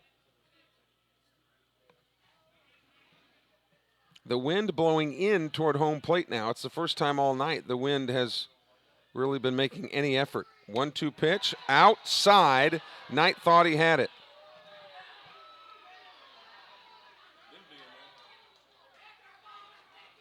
And the Sumrall fans riding the home plate umpire, but it might have been just a hair out. And again, it's been a liberal but consistent strike zone tonight. Here's the 2-2. Popped it up. Up in the sky. Phillips coming over towards second base and makes the catch. Little never saw that ball. He completely lost it off the bat and was yelling for Phillips's help, and Phillips was there to make the grab. So guess what, kids? We're going to the 12th inning.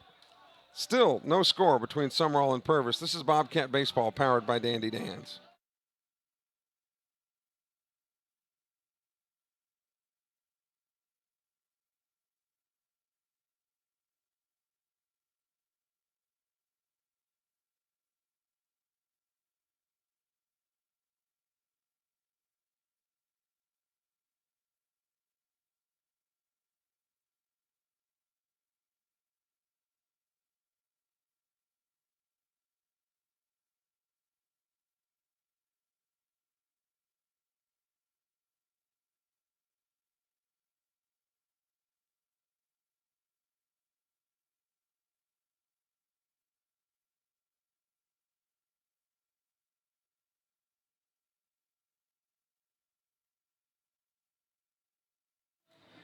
Another Sumrall Bobcat action. The Lady Cats defeated Seminary tonight 10-0. They are 15-2 on the season. So congratulations to the Lady Bobcats.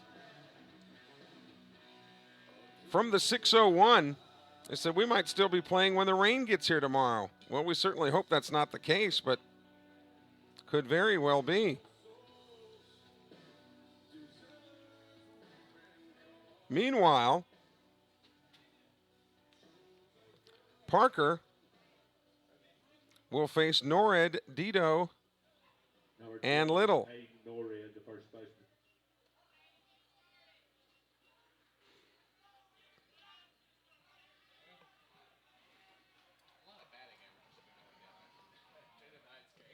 First pitch to Norred bounces in there.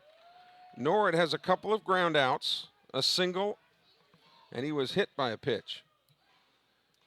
Yeah, whatever batting averages these teams had tonight, the players are going to take big plummeting hits on their batting averages.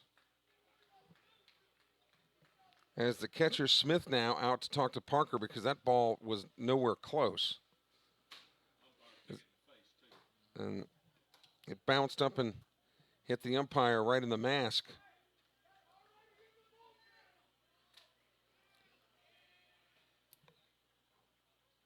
So 1-0, the count to Norred here in the top of the 12th. That pitch is low, 2-0. And thinking back on the entire night, I can't remember the pitchers really getting behind anybody. I mean, the strike ratio has been unbelievable. But here Parker's behind Norred, 2-0. The 2-0 pitch. That's inside, and that one caught Smith on the shoulder. It's 3-0. So now you know Norred will be on the take. Any kind of base runner, any kind of way. Getting a kick out of a lot of the text messages. Christy Martin thinking we're going to be here till tomorrow. They're not going to leave us in Melby. They'll still be there. Chris Robbins tuning in tonight. Now, the umpire, did the umpire just say it was a 2-1 count? He does. He said it's a 2-1 count. I thought it was 3-0. The umpire says 2-1. Breaking ball, little floater to second base. And Norred is out. And Andy Davis was wanting to know why Norred was swinging because he thought it was 3-0. But Norred, after the out was recorded, he said, Coach, it was 2-1. So Number 3, Cade Dito. So he's out with one away now. Here's Dito. First pitch is outside, ball one. The pitch that was called a strike must have hit the bottom of the bat, which is what ricocheted into the shoulder of Smith. We do know it's 1-0 to Cade Dito. Second pitch is right down Broadway for strike one.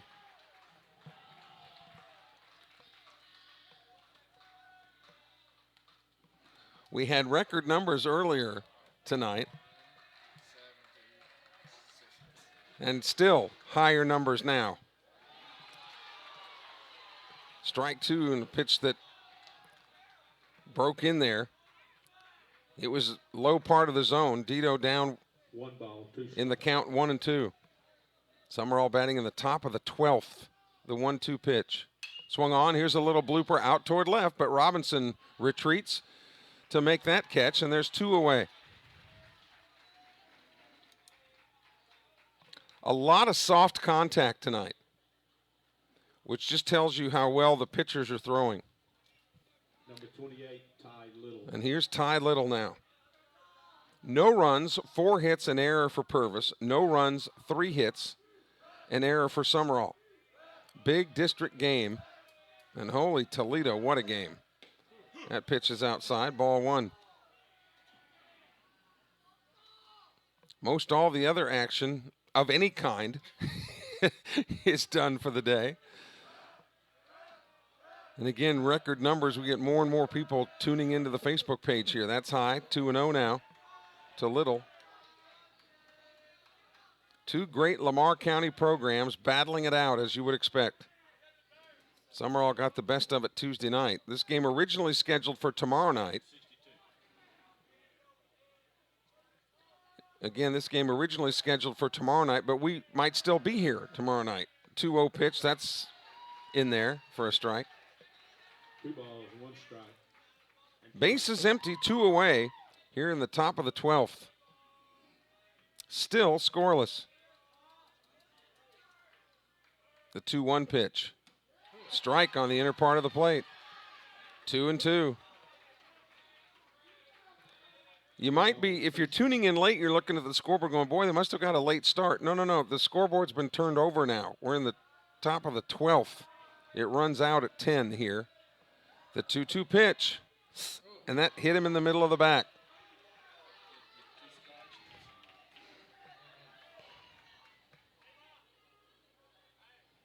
So Ty Little,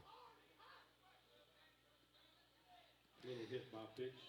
2 outs, and he gets a shot in the back. And here's Levi Odom, who has home run power. Number 4, Levi Odom, third baseman. But he's just kind of looked out of sorts tonight. Now, he did hit the last ball pretty crisply to shortstop. So here's Odom. Little, an excellent runner at first base. Levi Odom taking his time doing some spring house cleaning here, digging in.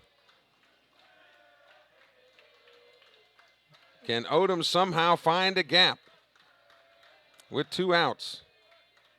The first pitch to him, swung on. Here's a high fly ball to right field. Flat coming in to make the catch, and that retires the side. No runs, no hits, no errors, and man, have I been saying that a lot tonight. 1 man left. We go to the bottom of the 12th inning. The Tornadoes and Bobcats tied at 0. Back in a moment. You're watching Bobcat Baseball, powered by Dandy Dan's.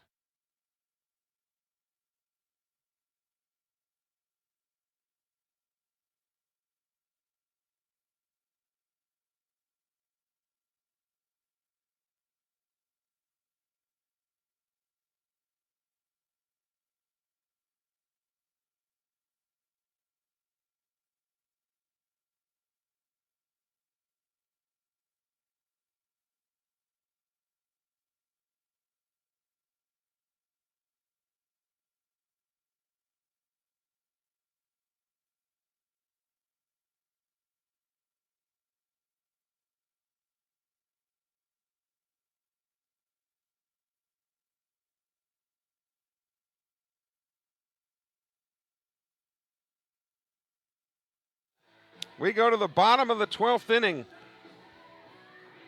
It'll be Putnam, Piercy, and Parker. 3, 4, and 5 in the order 30, Damon Putnam, the to third face baseman. Andrew Knight. So now as we've gone to the bottom of the 12th, you had Robinson pitch pretty much 7 innings for Sumrall. Now Parker has thrown 5 and a third.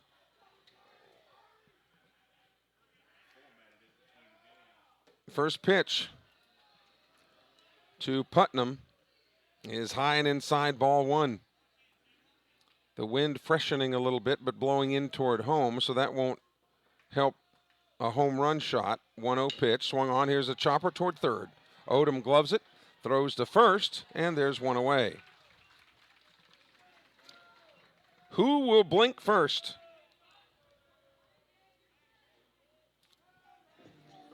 Here's Damon Piercy. 22, Damon Piercy, the first baseman. Piercy has lined softly to center and then struck out 3 straight times. The Sumrall pitchers have combined for 19 strikeouts. Swung on, grounded to short. Phillips was playing a deep shortstop. Throw to first, right on the money for 2 away.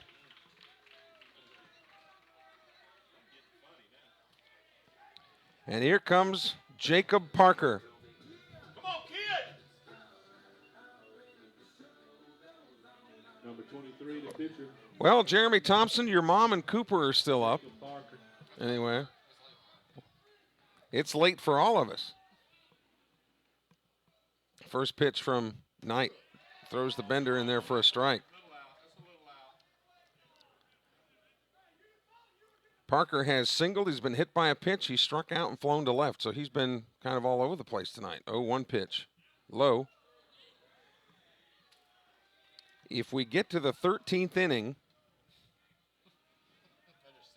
it would be McDonald, Altman, and Barrett for Sumrall. I think.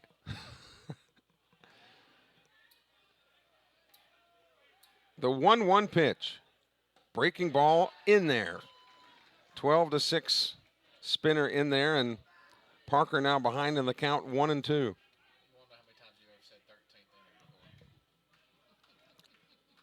The 1-2 pitch. Swing and a miss. He struck him out. Andrew Knight doing the old bodybuilding crab pose there as he comes off the mound. And put on a pot of coffee, kids. We're going to the 13th inning. The 13th, which is actually the name of a bar in Guttenberg, Iowa, I'm told. The 13th inning. It is scoreless. You're watching Bobcat baseball powered by Dandy Dan's.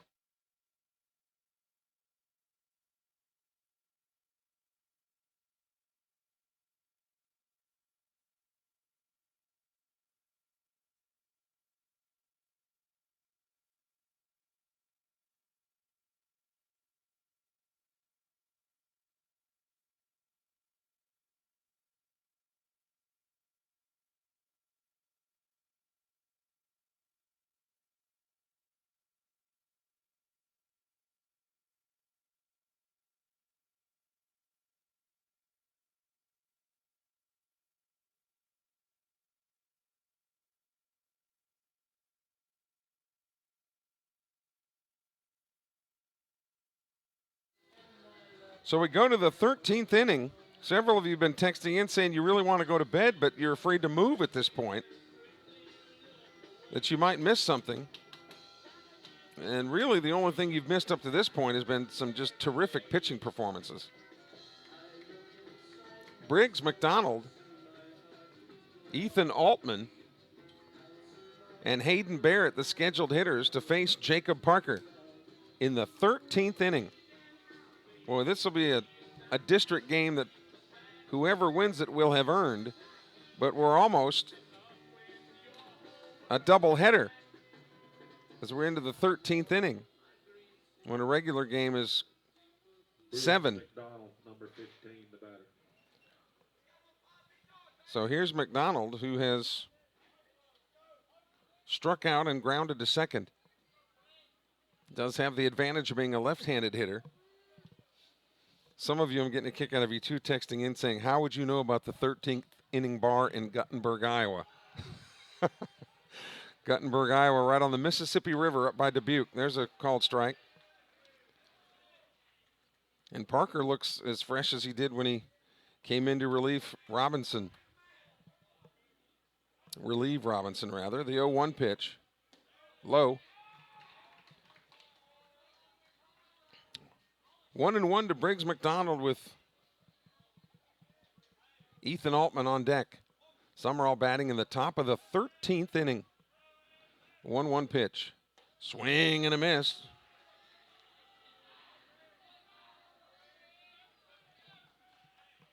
One and two the count. Robinson pitched 7 innings.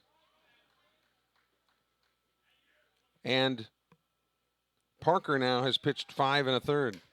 Check swing. He went. And Briggs McDonald is out on strikes. 1 away, and here's Ethan Altman.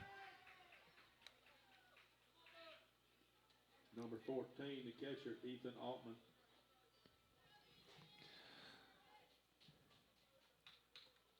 And Ethan just trying to put the bat on the ball. He has really been fooled tonight. There's a foul into the screen. Bases empty, 1 out here in the top of the 13th inning. No score. Parker probably in about the 65 pitch range. He hasn't thrown very many. 71 now. It's pretty close. Whoa. Just a bit inside. He just lost his footing on the mound there. That's all there was to that. And now, because when you lose your footing like that, you can turn an ankle or something. Tony Farlow out of the dugout wanting to check on his star relief pitcher. But if you've seen this Parker kid, he's put together, man. He's a physical specimen. But again, it wouldn't have been the arm that would have been the problem. It would have been the foot here. And he's now trying to clean off those cleats. So after this game tonight, the Bobcats will take the bus back over to Sumrall and play Columbia Academy. That game's not scheduled till Saturday at 3, but I'm beginning to wonder.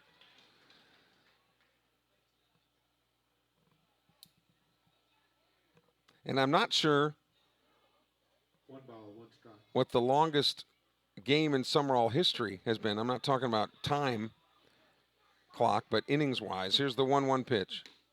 There's a strike at the knees.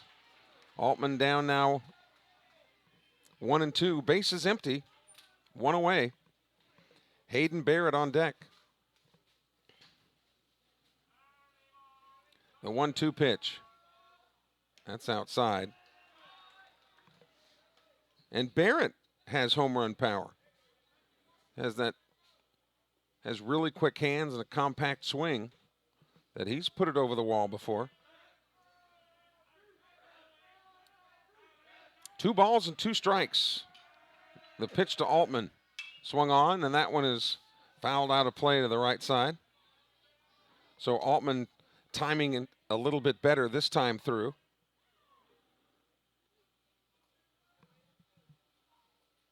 We might need to call over to Ramey's. Can they stay open late, an extra half hour for anybody that might need to get something after the game here? I don't know. They close at 10. Maybe they'll make a special allowance tonight. Here's the 2-2 pitch. Breaking ball, swing and a miss. Altman goes down. Batter strikes out, 2nd out.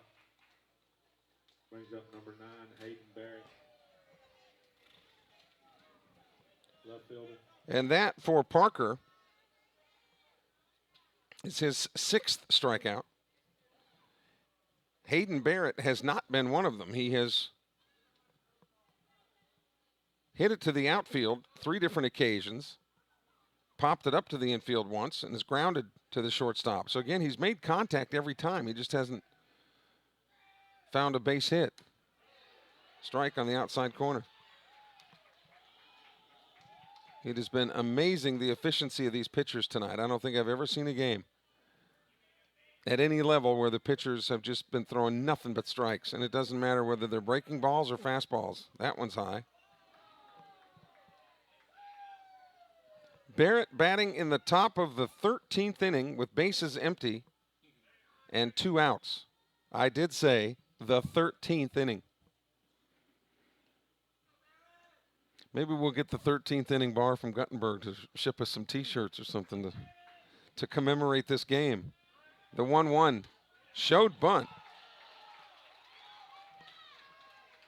And a fastball strike down the middle. 1 ball, 2 strikes. So Parker not yet in danger of his pitch limit. The 1-2. Outside, 2-2. Hayes Rayner waiting and wants to come up to bat again.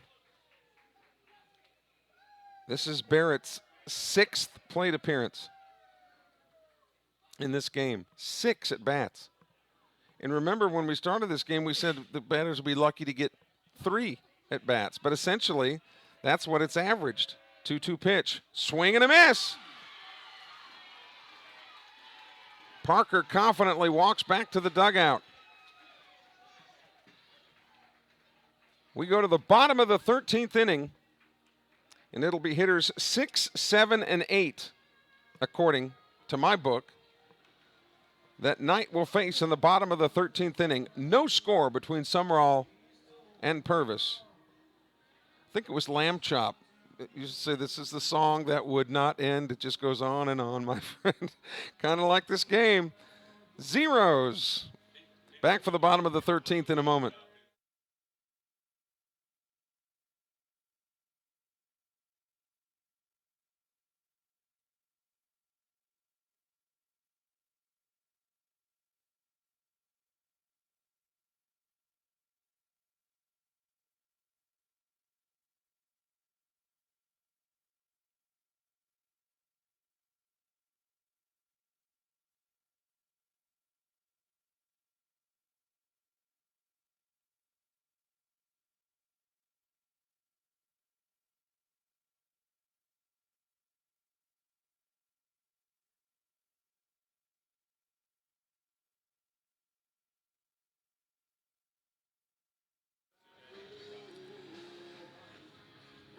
Yeah, we made the reference to Lamb Chop. That shows you we're delirious with fatigue as we go to the 13th.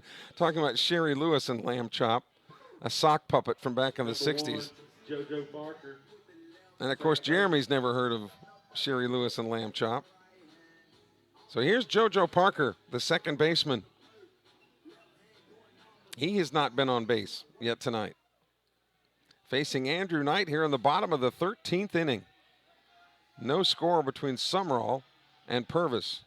Shows bunt and takes a pitch outside, ball 1. I'm really, if he tries to bunt here, I'm kind of surprised they waited this late, either team, to try to bunt their way on, just try to generate something. Get a base hit somehow. Swung on, check swing. Odom comes over to look at it, but it'll get out of play rather easily.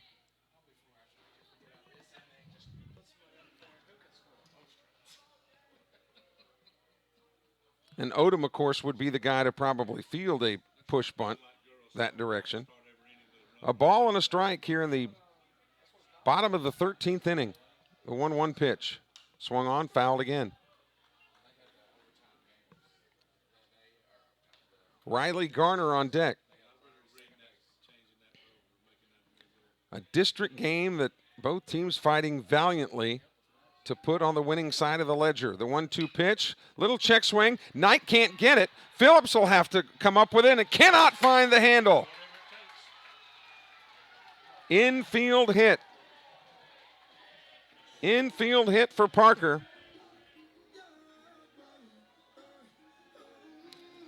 And now here's Riley Garner.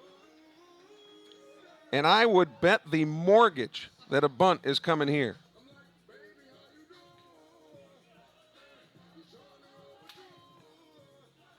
And Levi Odom is so confident that a bunt is coming.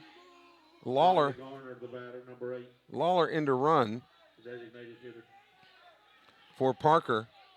Odom so confident that the bunt is coming, he's coming into the grass already.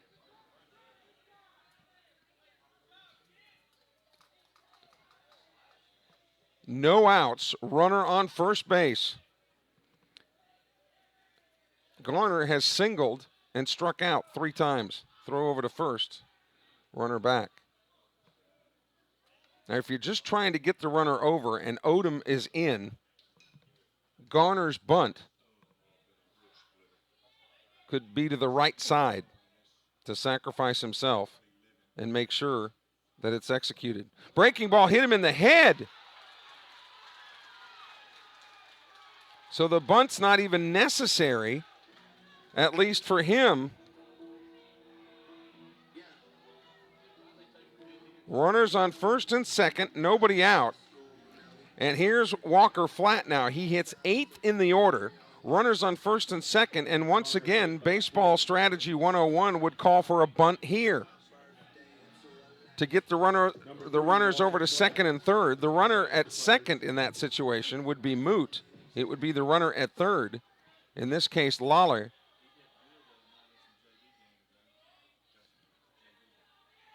So Little comes in at second looking for the bunt. And Knight backs off of the rubber and on purpose because Walker Flat showed his hand there as he squared around to bunt.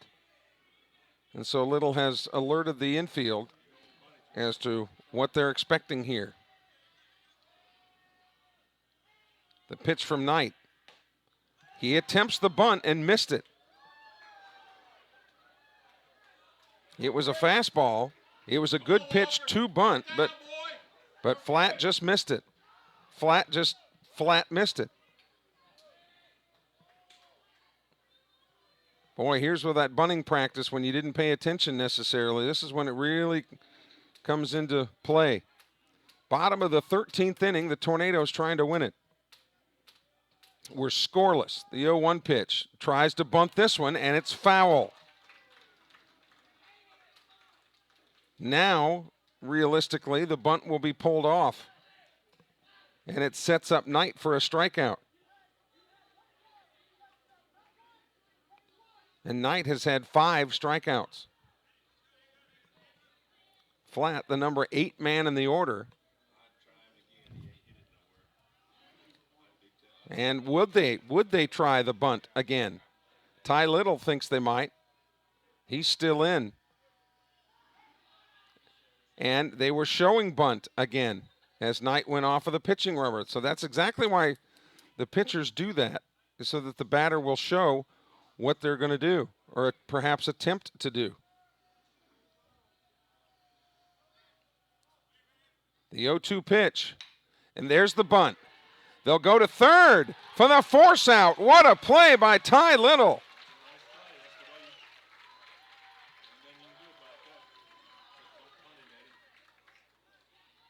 So the same situation, runners at first and second, 1 out now.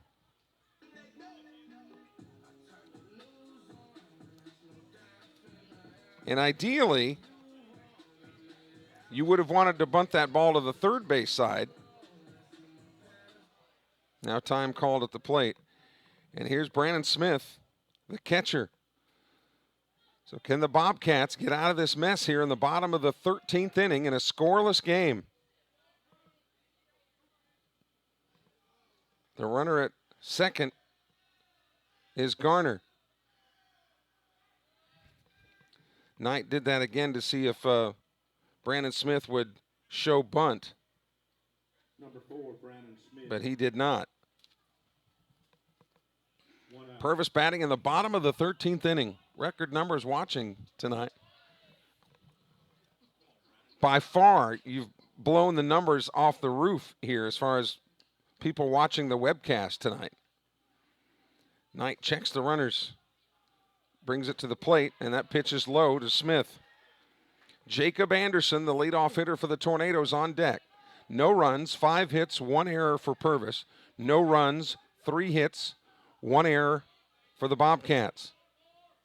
Parker and Knight are the pitchers of records now. The 1-0 pitch. Swung on. This is off the fist toward first. Norred will make the play. Runners advance to second and third, but there are now 2 away.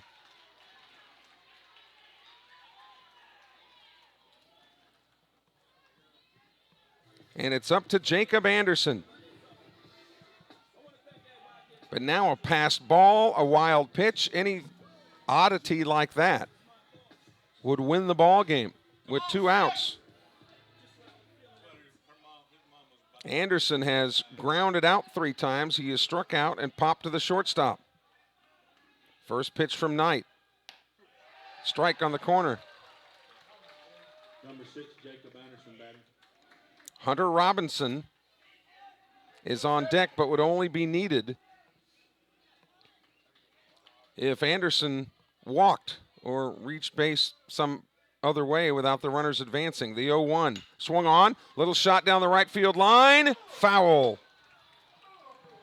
Runners were on the move, and a collective gasp by the Sumrall crowd, and the count is 0-2. Bottom of the 13th inning. The most viewers to ever watch a Sumrall regular season game tuning in right now. Glad that you're with us. The 0-2 pitch. Strike 3. Fastball on the corner. Down he goes, and the Bobcats are out of it. We go to the 14th inning. Baseball game times 2. This is Sumrall Bobcat Baseball, powered by Dandy Dan's.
Well, a regulation game is 7 innings.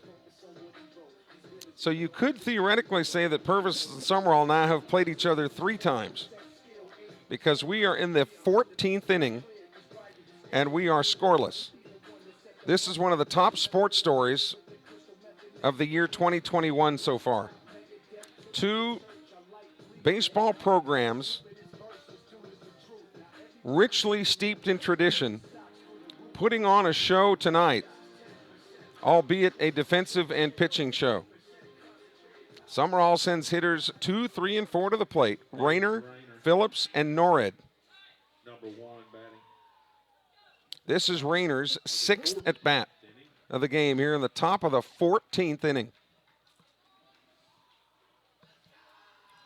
Parker still on the hill. Rayner tries the push bunt down to first. Throws it, and it's a bad throw. And it bounces off the fence. The throw to second base is not in time. Rayner is there. So Andy Davis goes with the bunt. And an unforced error there by Parker. It's an E1. And the bad throw has the Rayner at second base. But now here you've got Phillips up, who's your number 3 man in the order. Normally, you would bunt the ball here. Number 16, Marshall Phillips. And get the runner over to third base. But that essentially would take the bat out of Marshall Phillips' hands. So we'll see how Andy Davis plays it here. Parker now off of the slab. Phillips out of the batter's box. Will Coach Andy Davis let Phillips swing away, or will he have him bunt the ball? We'll see. And Parker trying to do the same thing that Knight did to see if Phillips would show his hand. If Phillips was bunting, he did not show his hand.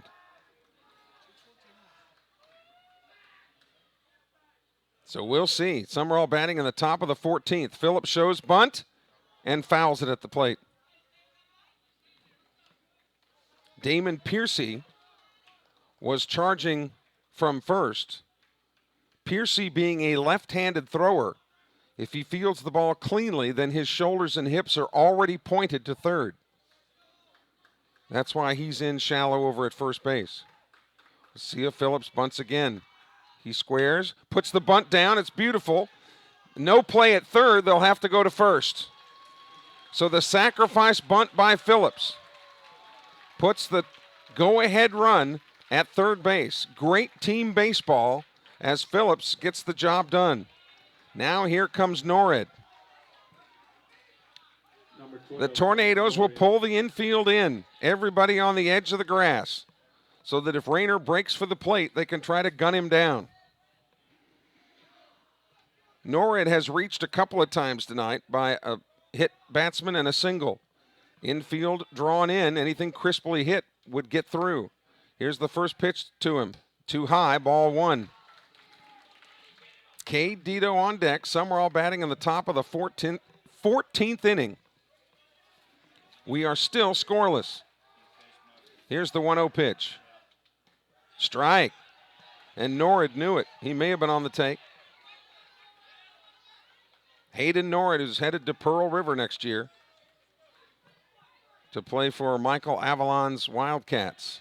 Here's the 1-1 pitch. Breaking ball. There's a floater to left field. That ball is down and gets by the outfielders. Norred will go streaking into second base with a one-out double, and Sumrall leads the ball game 1-0.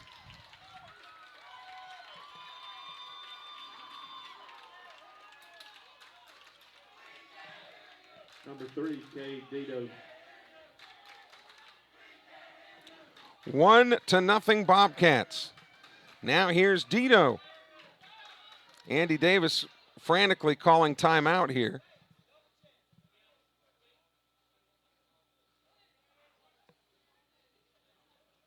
Dito may be lifted here. We'll see. Or they'll put a runner in for Norred. Let's see. Sumrall breaks the scoreless tie in the top of the 14th inning.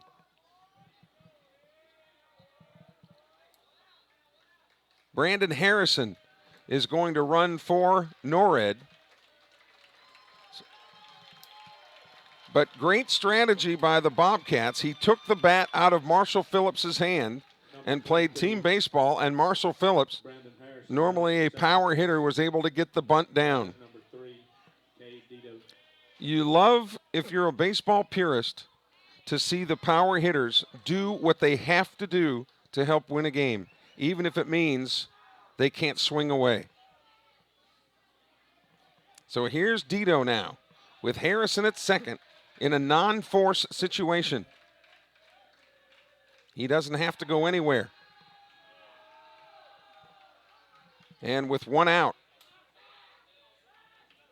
Dito has put the ball in the air 3 out of the 5 times that he's batted tonight. First pitch, outside, ball one.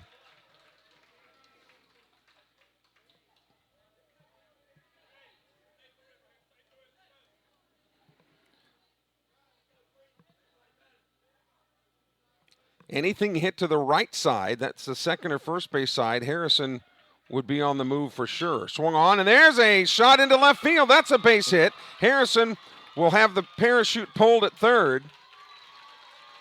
That's a hit by Dito. Runners at the corners. And one away. And Tony Farlow goes to the mound, and that might be it for Parker.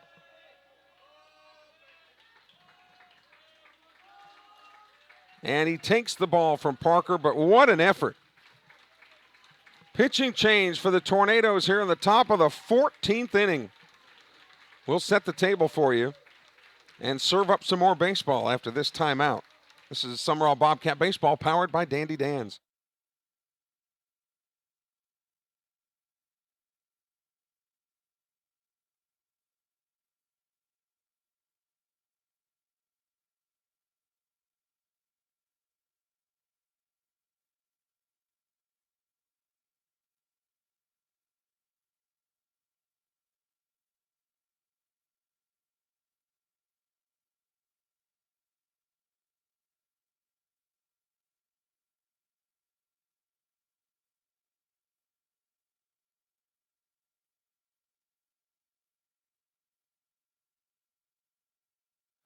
Hunter Jackson is the new pitcher, the third of the night for Purvis, which is remarkable because we're in the 14th inning. Mike Peterson has checked in on our text line. Good to have Mikey along. He's your public address announcer at Sumrall's home games. So as Jackson comes in, runners are at the corners. Harrison is at third. He's running for Norred, who had the RBI double that put the Bobcats on the board. And then Dito is at first. With one away, Ty Little is the scheduled hitter with Levi Odom behind him.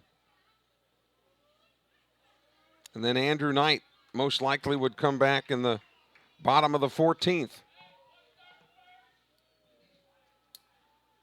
to try to shut things down and preserve the win for Sumrall after 14 hard-fought innings. But there's still business to do here. Number 28, Ty Little. So here's Ty Little. 1 out. First pitch to him. He tries to bunt it. Maybe a safety squeeze going here, but he dropped the bat head down, which caused the ball to foul up and back. Real important, ideally, for bunting, that you keep the end of the bat, the barrel, angled up so that the ball would bounce downward rather than upward. The 0-1 pitch. There's a strike. Dito takes second base without any effort at all. The runners are still unforced here. They don't have to go anywhere. The 0-2 pitch coming. Infield in again to try to cut down Harrison at the plate. The 0-2 pitch swung on. Here's a chopper toward first. They'll go to first base for the out and concede the run. So a fielder's choice brings Harrison home, and it's 2-0. I'm a little bit surprised by that. I would have thought they would have tried to get Harrison at the plate. Tony Stringer has checked in saying that somebody needs to go to Sonic and get Kelly some ice cream. Man, I'll second that, brother. Hey, this game will drive you to eat. Of course, it wouldn't take much for me, but here's Levi Odom. Number 4, Levi Odom. With now Dito at third, Sumrall leads 2-0.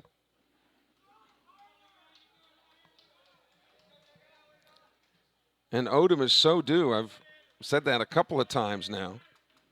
He's a terrific hitter, but just has been a little bit out of sync tonight. That ball gets by. Here comes Dito flying home for run number 3.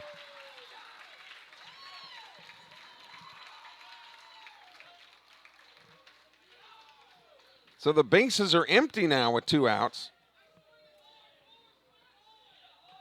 3-0 Bobcats.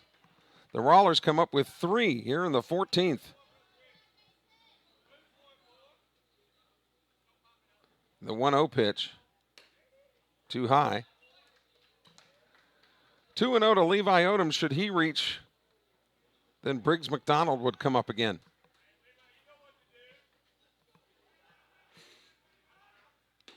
There's a strike. 2-1 now. Boy, they're getting splinters on the swing in Melby tonight after watching this one for 14 innings. Here's the 2-1. Breaking ball, good pitch. Odom was way out ahead of. Raymond McRaney now went from the pool to the hot tub, and now he says he's about to drag out the margaritas. I'm surprised that hasn't happened yet. The 2-2 pitch to Odom with the bases empty. Breaking ball, popped it up, but out of play.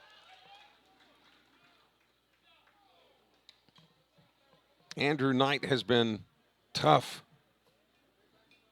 and focused tonight on the hill in relief, and he would stand to get this win, whether he comes out or not. If it's somebody other than Knight, it would be a save situation. 2-2 pitch is low, ball 3.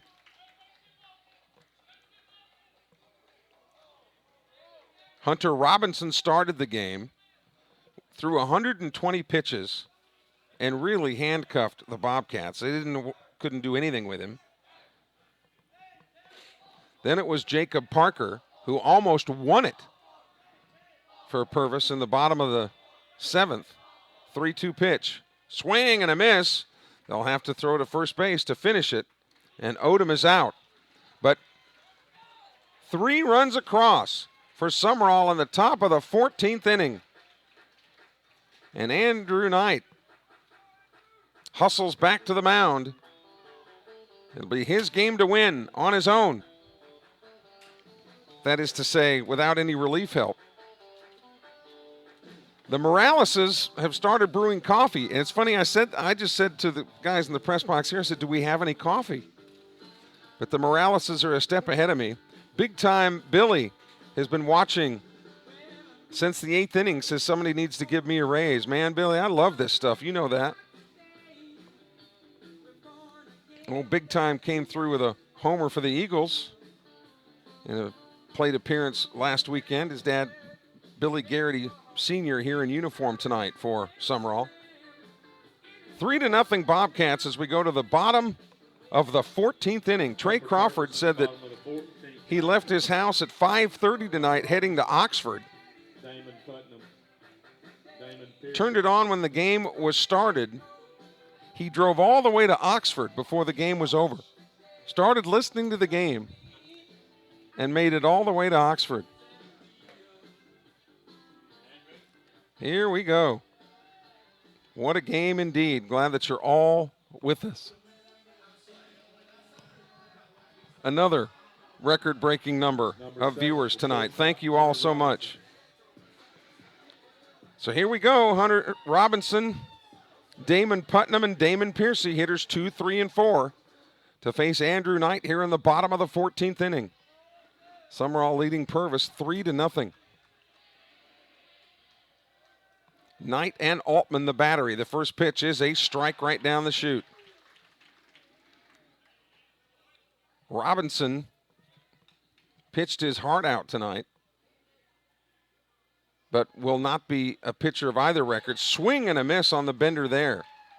And you can't help but just kind of feel like the wind for the time being has been taken out of the Purvis sails. The 0-2 pitch. Swung on, there's a grounder to short. Phillips boots it, throws to first, not in time. And E6. And the Tornadoes have their leadoff man aboard. Here's Putnam.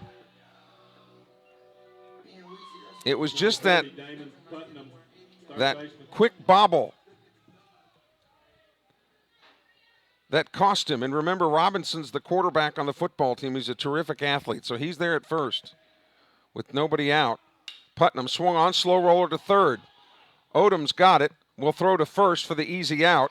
Now trying to get to third is Robinson, and he is tagged out at third. How about that? A rather unorthodox double play. Odom wanted to make sure they got the out at first. Robinson never hesitated rounding second when Odom had vacated the bag. Norred threw it back to him as he retreated to the bag, and they tagged him out for the second out. Bases empty, 2 away. And here's Piercy. First pitch is high, ball 1. Bases empty, 2 outs. Dare I say it, 1 out away from this ball game being over. Damon Piercy. 2 outs. The 1-0 pitch. That's outside, 2-0. Started the game at 6:38. We are nearly 4 hours into this game. 4 hours. Here's the 2-0. That's high, 3-0 to Piercy with Jacob Parker on deck. And Parker's got long ball capability. If you've seen that left-handed cut that he's got, you see that if he gets a hold of one, I don't know what direction that would be over there. Rocky Branch, maybe. I don't know. Here's the 3-0 pitch. That's right down Broadway. Baxterville's that direction. Okay.